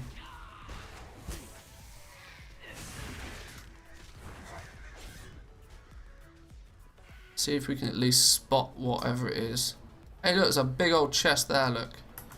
Can we sneaky around this way? Take a bit of fire damage. So this is what we've been able to access because of the focusing the anima thing here.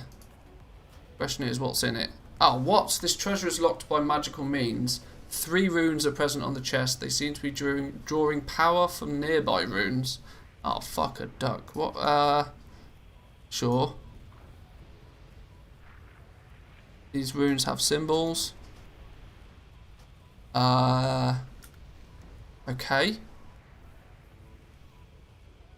So I guess we need to find these runes somewhere else and probably deactivate them.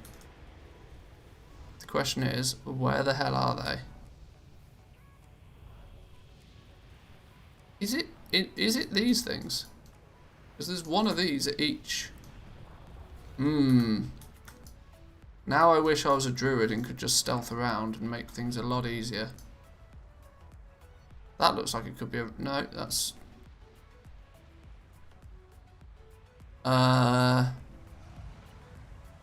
This area is a bit dangerous to just like casually be strolling through, just exploring.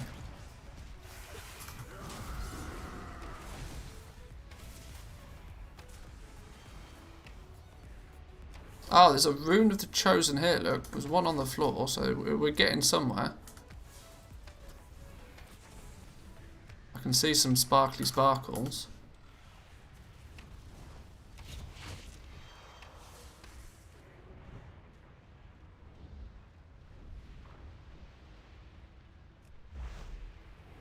Like a ninja. So that's deactivated 1. Oh, so they're quite big. They should be somewhat easy to spot. My ninja skills has completely confused my pet though. Pet doesn't know what's going on. We've deactivated 1 rune. Now to find 2 more.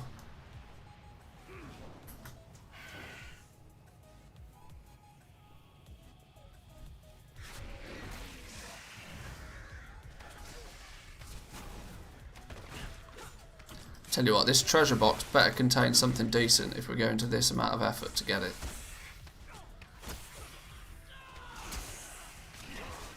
Mythic Raid BOE, that's what we want. Time to spot. Ah, oh, Jesus, I have no idea where the other ones are going to be.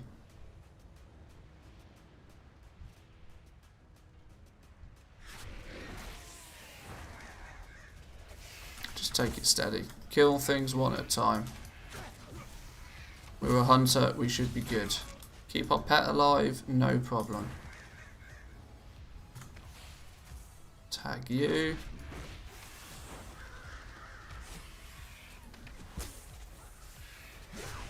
I do like the fact that we can actually die though. I mean, it sounds silly to say it, but it's refreshing to not just be unstoppable.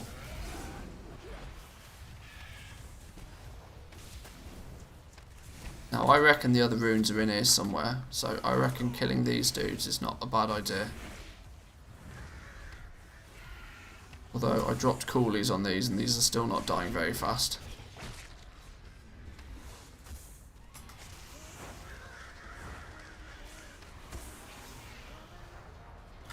You watch, I probably won't be able to kill these fast enough to actually get where I need to go before I get respawns. I can't see any more runes, you know. Not in this section.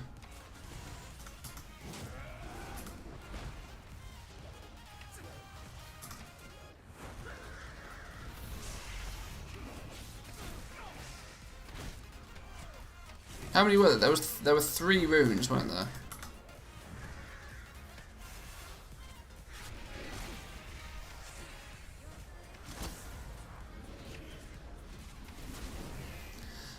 The frustrating thing is you know full well that the game will have a handy notes plugin that will tell you exactly where these are, literally day 1 of the game.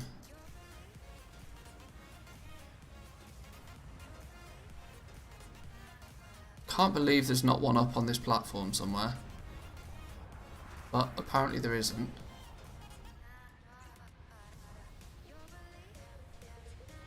I wonder how far out they could be.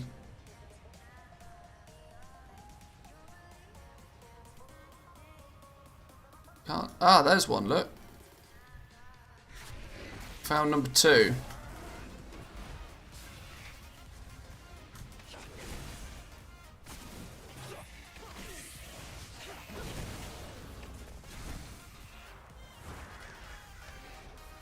Oh, keep the pet alive.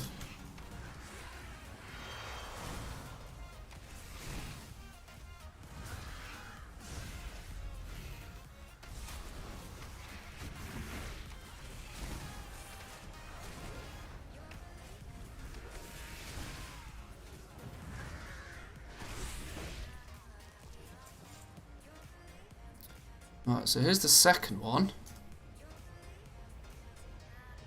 That wasn't too difficult to get to. Question is where is the third one? Can we see it here somewhere? Doesn't look to be. There it is. Spotted it. There it is. There's number 3. And I think there only was 3.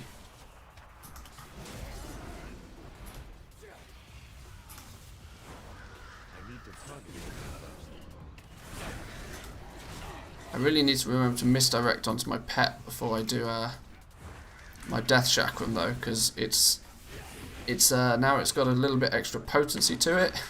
It rips aggro off my pet real quick.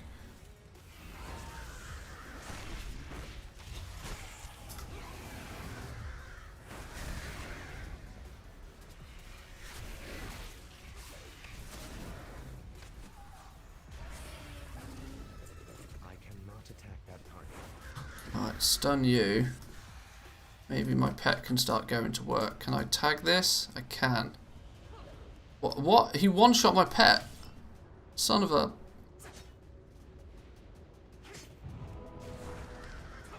I think that was meant to happen, was it? Alrighty. Now we should be unlock it, right? Are we good? Please be something good.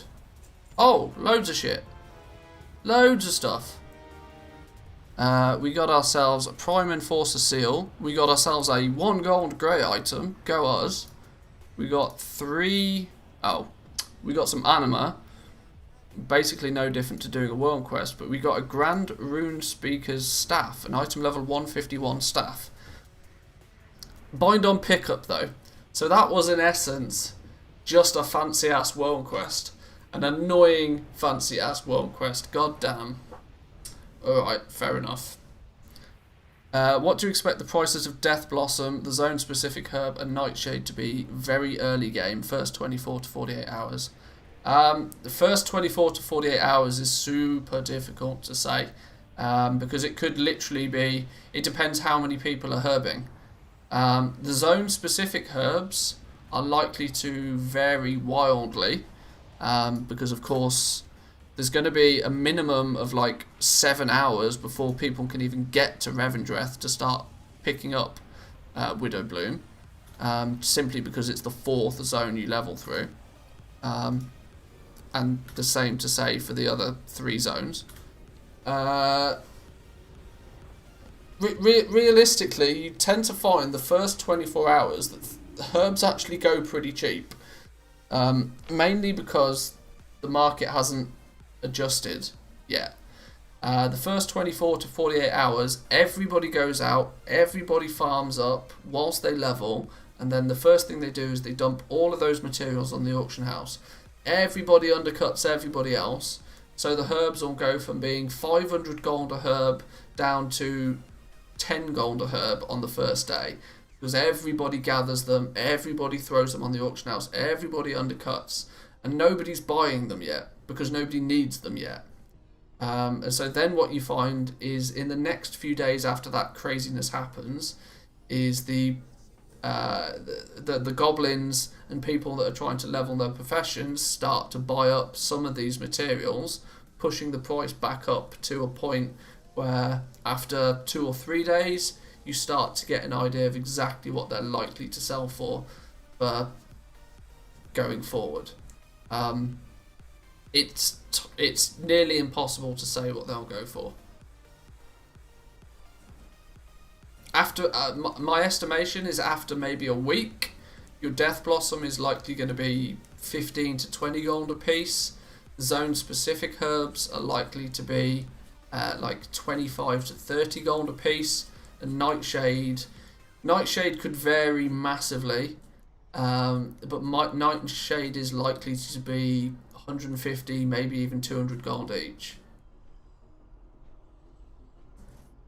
Once the prices start to settle themselves, but it's another one of those that every server is going to be different, because if you just happen to play on a server where there's very few people that have gone gathering, then the prices are going to be considerably higher. If you're on a server where there's a lot of people gathering, the prices are going to be a lot lower. It's all supply and demand. You can guess, but that is literally all you can do. Guess.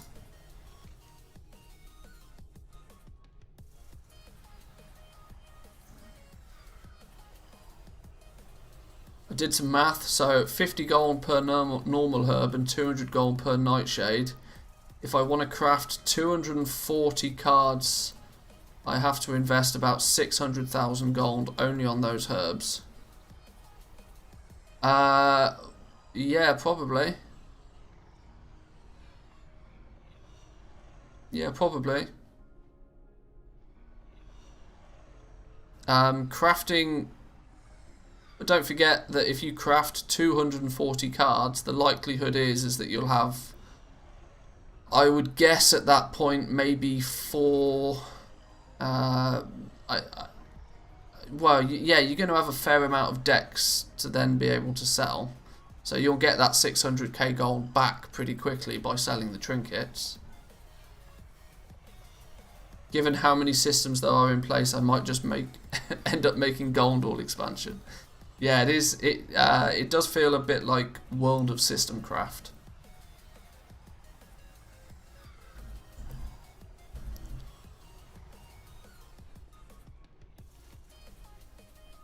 Right, we are actually now finally at a point where this character is basically done, because we've got we need to get to 11 renown to continue the campaign. We are only at renown, was it 9? We're at renown 9 so far, so we need 2 more points in renown before we can continue with the campaign. We are unlikely to get those because we've completed our world quests for the week. The only way that we're going to get hold of those is from our callings, so it's going to be at least 2 days to get that extra renown, at least, and that is if both of the callings give us renown, which is not guaranteed. So realistically, we're almost at a point where we can park this character now and say that, right, well, this character's basically done. Obviously, you may still want to do more things on the character, because you probably want to run around. This is really where you then get into the territory of like daily stuff. Then you're going to run around, then you're going to start gaining rep. You're going to be getting the rep tokens. You're going to be going around collecting any gear that is on world quests. You're going to be running your dungeons. You're going to be collecting your conduits. You're going to be running Torghast so that you can get your legendary, because your soul ash. You need 100 soul ash to craft your first legendary, and then once you have a reset, you got to do it all again. So you're gonna spend a bit of time in Torghast at this point. You're then going to then you've got, oh, what's this one? A trinket. Your attacks have a chance to drain 1,000 health from your target and heal you for 50% of the. Oh, that's a nice nice little leech trinket. Yeah, so it's at this, and then you might want to go and do your professions. You might want to do your rep grinding to get Crafter's Mark II over in Revendreth. What else? Then you want to go to the Moor. You want to do stuff in the Moor. You want to get the daily stuff done in the Moor, potentially.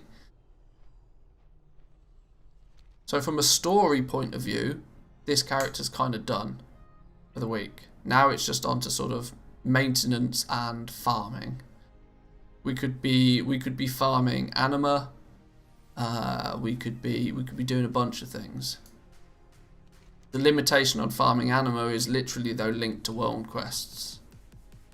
Daily dungeon for rep. Yes, true, that's another one. Daily dungeon for rep. We've done our day. Well, we didn't do our random dungeon.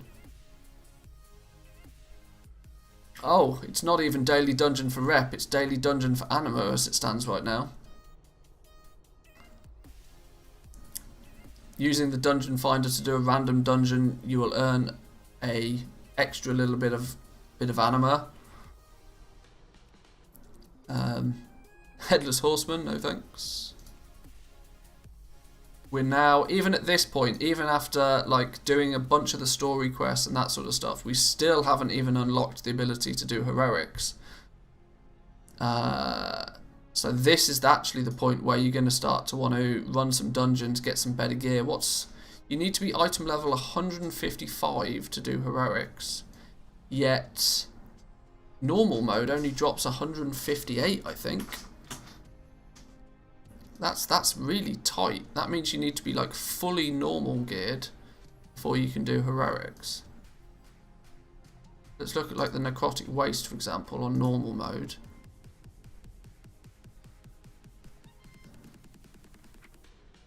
$158 is normal mode gear, yet you have to be 155 to start doing. There's only 3 item levels of play there. Your world quests at this point. Let me see if I can find a world quest that gives you gear. A world quest is still only item level 151. So how are you going to level up? How are you going to gear up short of buying? Yeah, how are you at this point going to gear up to be able to auto queue for heroics? Now obviously, find some friends and just go and do heroics. find some friends and go and do X, Y, and Z. But I'm talking from the point of view of like just casually playing. What's the actual upgrade path? So if world quests are given, what point do the world quests increase? Because don't forget, this is already like basically 2 weeks in on the character. We get Soulbinds, campaign, new adventurer, more campaign, Soulbind, Emily, 18.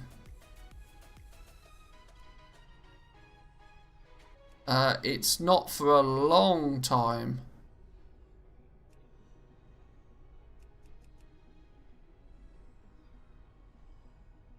There's no world quest increasing stuff for a long time.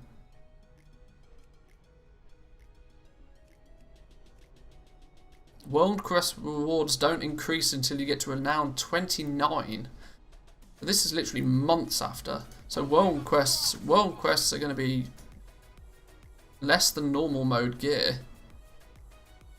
You're going to get, or you can go to the auction house and buy a trinket for item level 200. This is going to be even more of a good reason to buy Dark Moon trinkets. Because Dark Moon trinkets are item level 200. And that's going to be, you're going to need them just to be item level sticks. You get a boost from your legendary if you choose to get it at rank 1. Yeah, your legendary is going to be, what's it, 190 something, 193 I think it is by the time you power it up. I'm just trying to work out what the natural leveling path is. Because your conduits are only item level 145. Oh, hang on, what's this? Death Chakram generates an additional 2 focus and the damage is increased by 5%. But I've got that one. Can you get the same conduit twice? And if you get the same conduit twice, does it level it up? Is that how it works? 151 item level.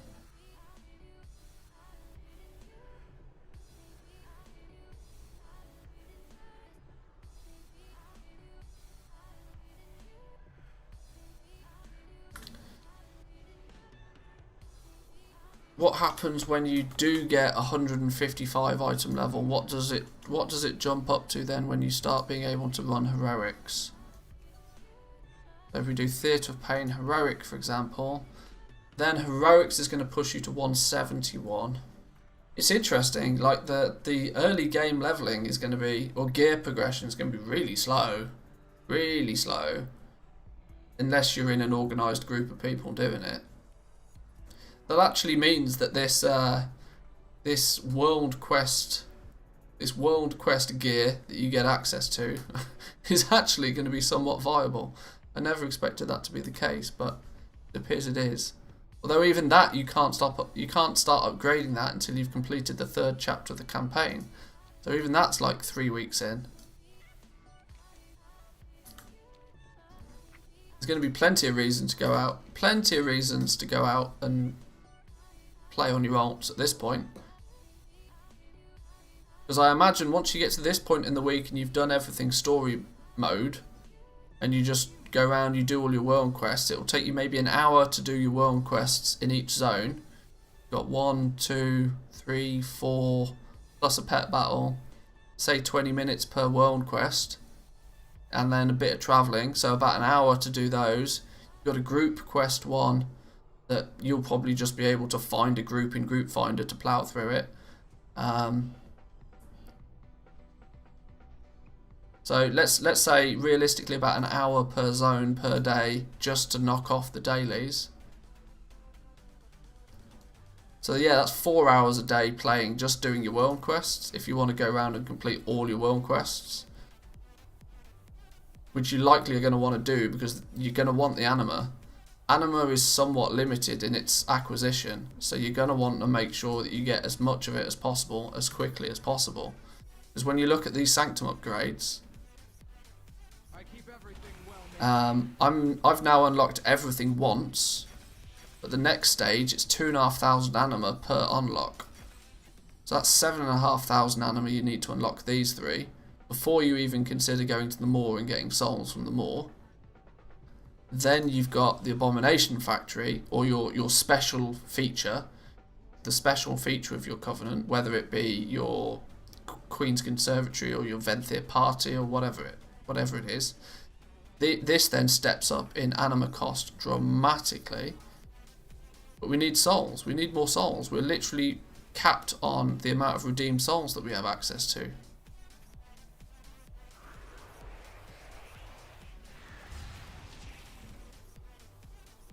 Reach out and claim your glory. I think we need to go over to the Maw, you know. We need to head over to the Maw and have a little bit of a looky over there. See what is potential from a daily / weekly.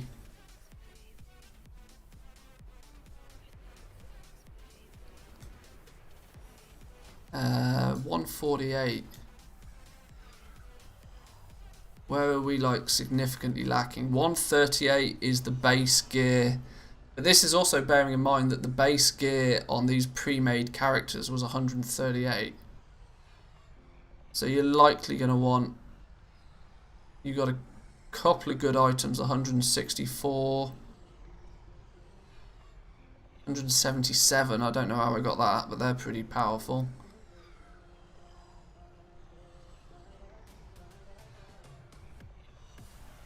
Yeah, a lot of dungeons, I think. A lot of dungeon grinding, maybe.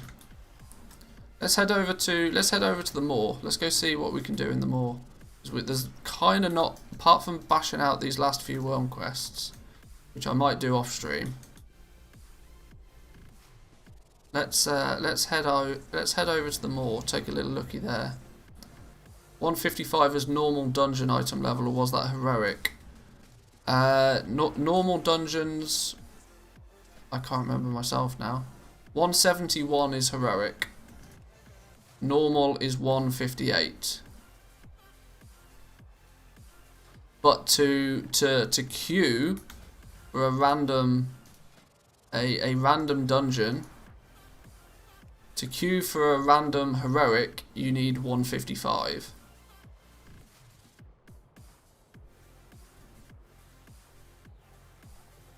So even at this point, I'm not able to queue for a heroic dungeon. I'd have to do considerably more normal mode ones, or hope to get like... It feels very... I'm sure it's probably deliberate, but right now it feels like the gearing curve is very tight. Has your weapon found a target today? What does the Spectre of War do? Under our command, the Spectre of War will obliterate the enemy forces at Blackhound Outpost and seize its stockpile supplies for our own troops. Until we are reanimated again. Okay, let's do it then. What do we get? Anima bound wraps. Oh, this is part of our. Oh, we need 5 anima bound wraps to even start this. The anima bound wraps we make with this thing, don't we? We'll get over to the Maw in a minute. I know I've instantly been distracted by a worm quest, but anima bound wraps. Here we go. Oh, you just make them with shrouded cloth. Well, let's make 5 of these then.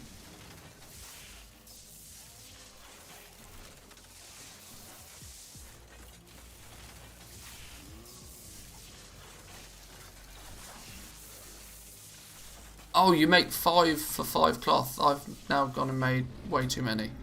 Oh well.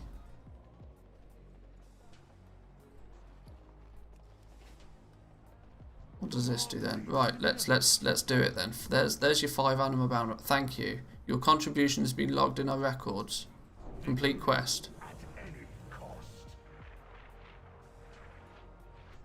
Are you taking the piss? Hello? What did that even do? Must the rabble be so needy? It's repeatable. Under our command, the Spectre of War will obliterate the enemy forces at Blackhound Outpost and seize its stockpile supplies for our own troops. Where's Blackhound Outpost? The bulwark shall never fall. I can't even see Blackhound Outpost.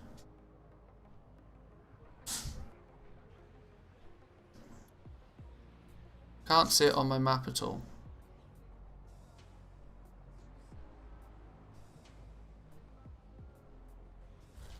Seems that you need to fill the bar before getting the NPC. Yeah. Well, we're at 15 out of 100 now. Can I just repeatedly turn this in? Hopefully I've got enough cloth kicking about to do this. Here's another reason why shrouded cloth is likely to be valuable. If I'm only getting 5 per time and I need 60, what's that, like 20? I don't know.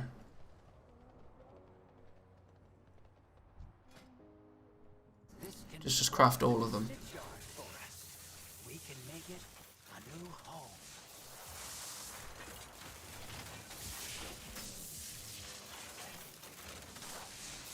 20 turn-ins, yeah. I don't think I've got enough cloth on me even.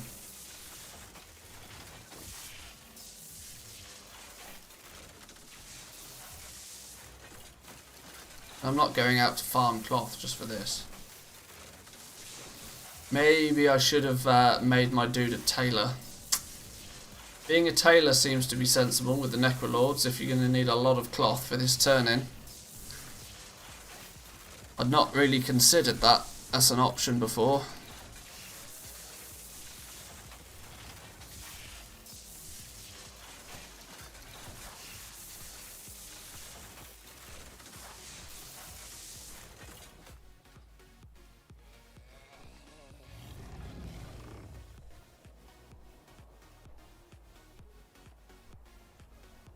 What can you do for me? Just keep going. 35. 45. Time for idle conversation. Victory at any. Isn't this going to be like to fill the bar? That's like 200 odd, 250 shrouded cloth or something ridiculous. This is crazy expensive. I'm wondering if this is a community driven thing, that you're not necessarily expected to do this by yourself. That in itself is going to really annoy me if I'm a few short and then, oh no, I've got enough to do it. Is it 90? What's going to happen when we get to 100 then? 95, go. Is here and soon the Black Hound outpost will be gone. Yeah, but what does that mean for me? What do I get out of this? Let's follow him. Oh, he's right pew-pewing.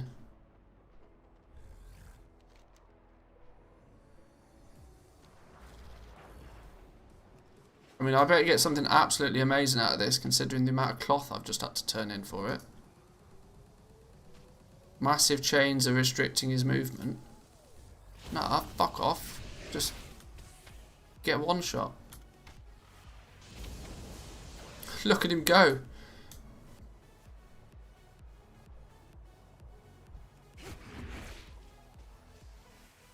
I got my own portable bone storm, look.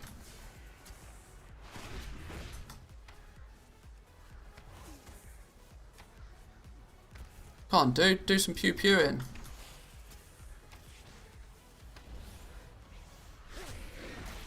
Oh no, please don't leave me to kill these by myself.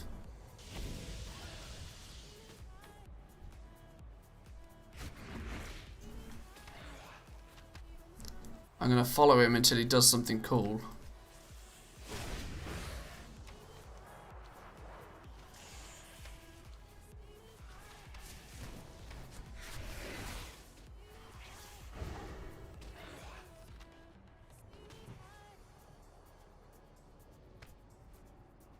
He is, he's just literally running through, just like one-shotting everything. But why? Why? Why did it cost me 200 cloth to do this?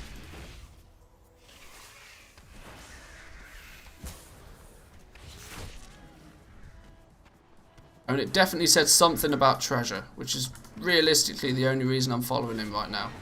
But it definitely said something about treasure.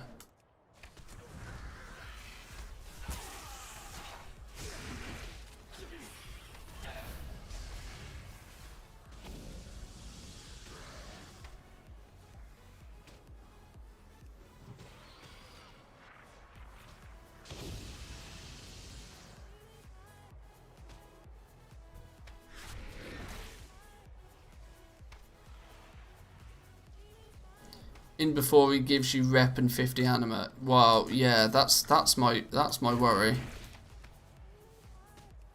I mean, the price of shrouded cloth is going to go through the roof if you need 200 bloody shrouded cloth every time you need to do this. I need to target something first.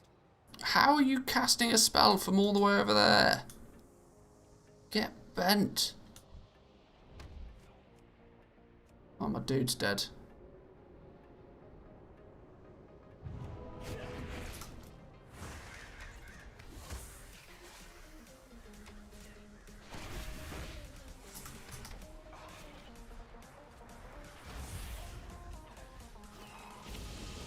Can't Bone Storm, do your thing.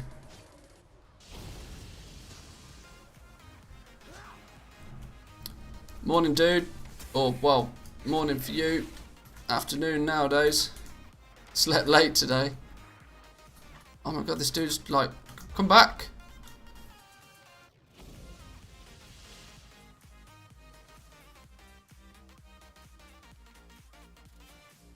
He's heading towards the Theatre of Pain. I don't like the sound of that.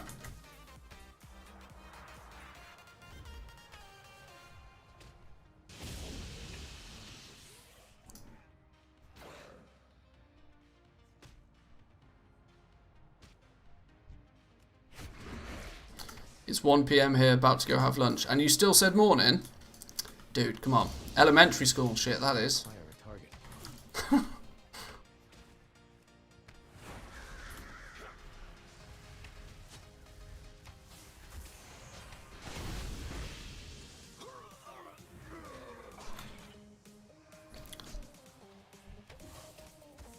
What's holding you back, Bone Stormy dude?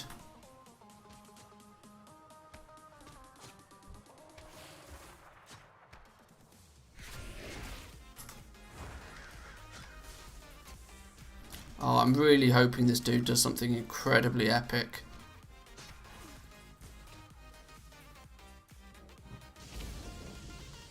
Oh, I thought he was going to go to the Theatre of Pain. He's not. He's taking a detour. Where are you detouring to? I need to target something first. I had a question yesterday during our officers meeting you might be able to answer. Try me.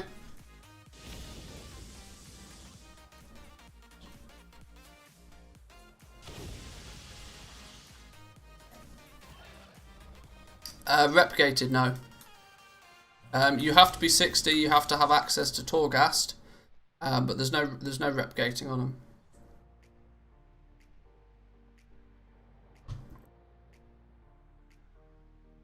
Oh, he's locked in place. He can't move, or he can move, but he's very slow.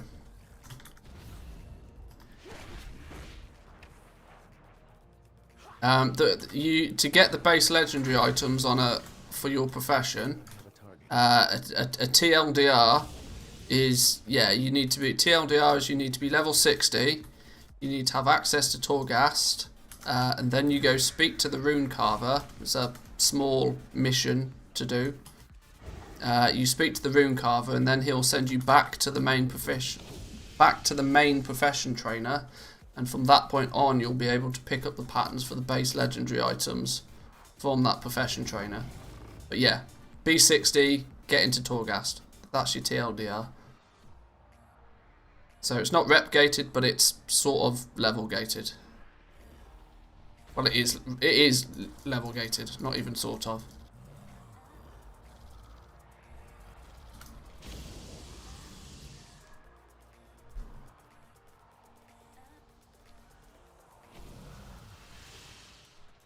Top should put that in a video as well. Yes, maybe.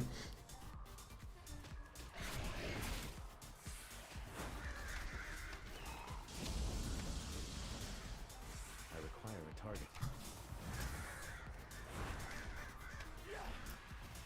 target. Something's slowing my dude down again. Who's doing all the slowdowns? You are. Dude, don't run past it and leave me to fight everything. You're the Bone Storm dude. Let's get rolling, please. Best Shadowlands TLDR stuff. Need to know. Gone wrong, made sexual. Yeah. Get those clickbait clickbait thumbnails in.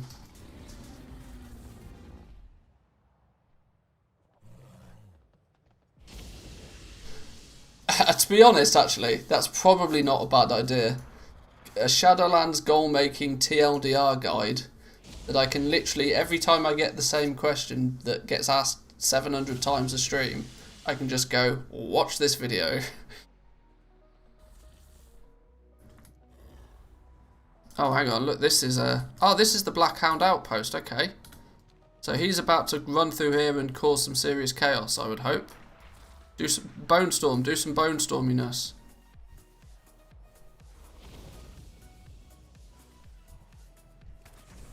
I'm going to tag them because you never know, I might get loot off them.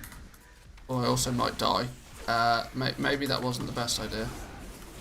On Bone Storm, do Bone Stormy business. Oh, what? Now there's just a banner here. What does the banner do? Shit. Oh dear. Oh dear. Panic.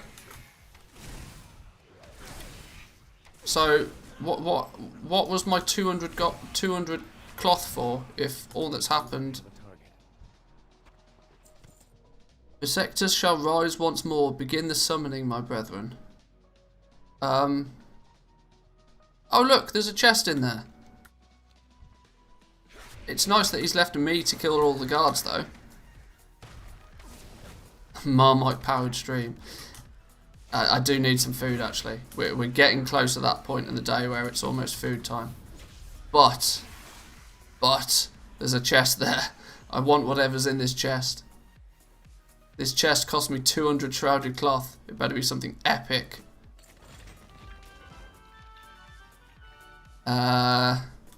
It was a weapon. We uno momento. Let me finish my killing and then we'll investigate further.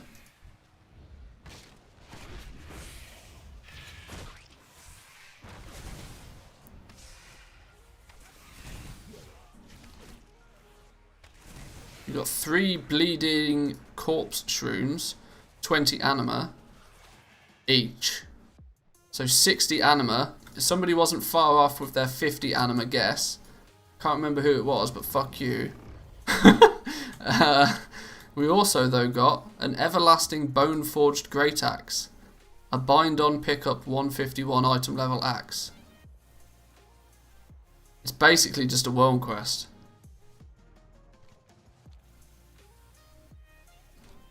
That was basically a world quest. It cost us that means that is ultimately going to be a community driven event, in theory.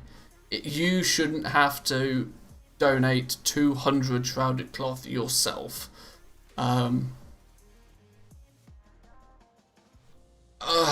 Okay, because yes. Oh, we did get one more thing. We got one more thing. We got Beasts and How to Eat Them, Volume 1. 1 gold and 9 silver. 1 gold, 9 silver. Grey item. GG. We don't even use axes! Well, maybe there's more to those boxes. Maybe if you do it daily as a community, all the Necrolords get together, put their cloth, power up Bone Storm. I think the event is weekly and it can drop a BOE like another Covenant. No, that was literally soulbound. It was bind on pickup. That feels like a daily world quest. It had the daily exclamation mark thing above its head. Now I don't think you yourself personally need to donate 200 cloth to it, but work together as a group maybe, because it definitely wasn't worth 200 cloth. Considering 200 cloth is likely to be somewhere in the region of about 4,000 gold worth of materials for what was a bind on pickup and 60 anima. So yeah, no thank you.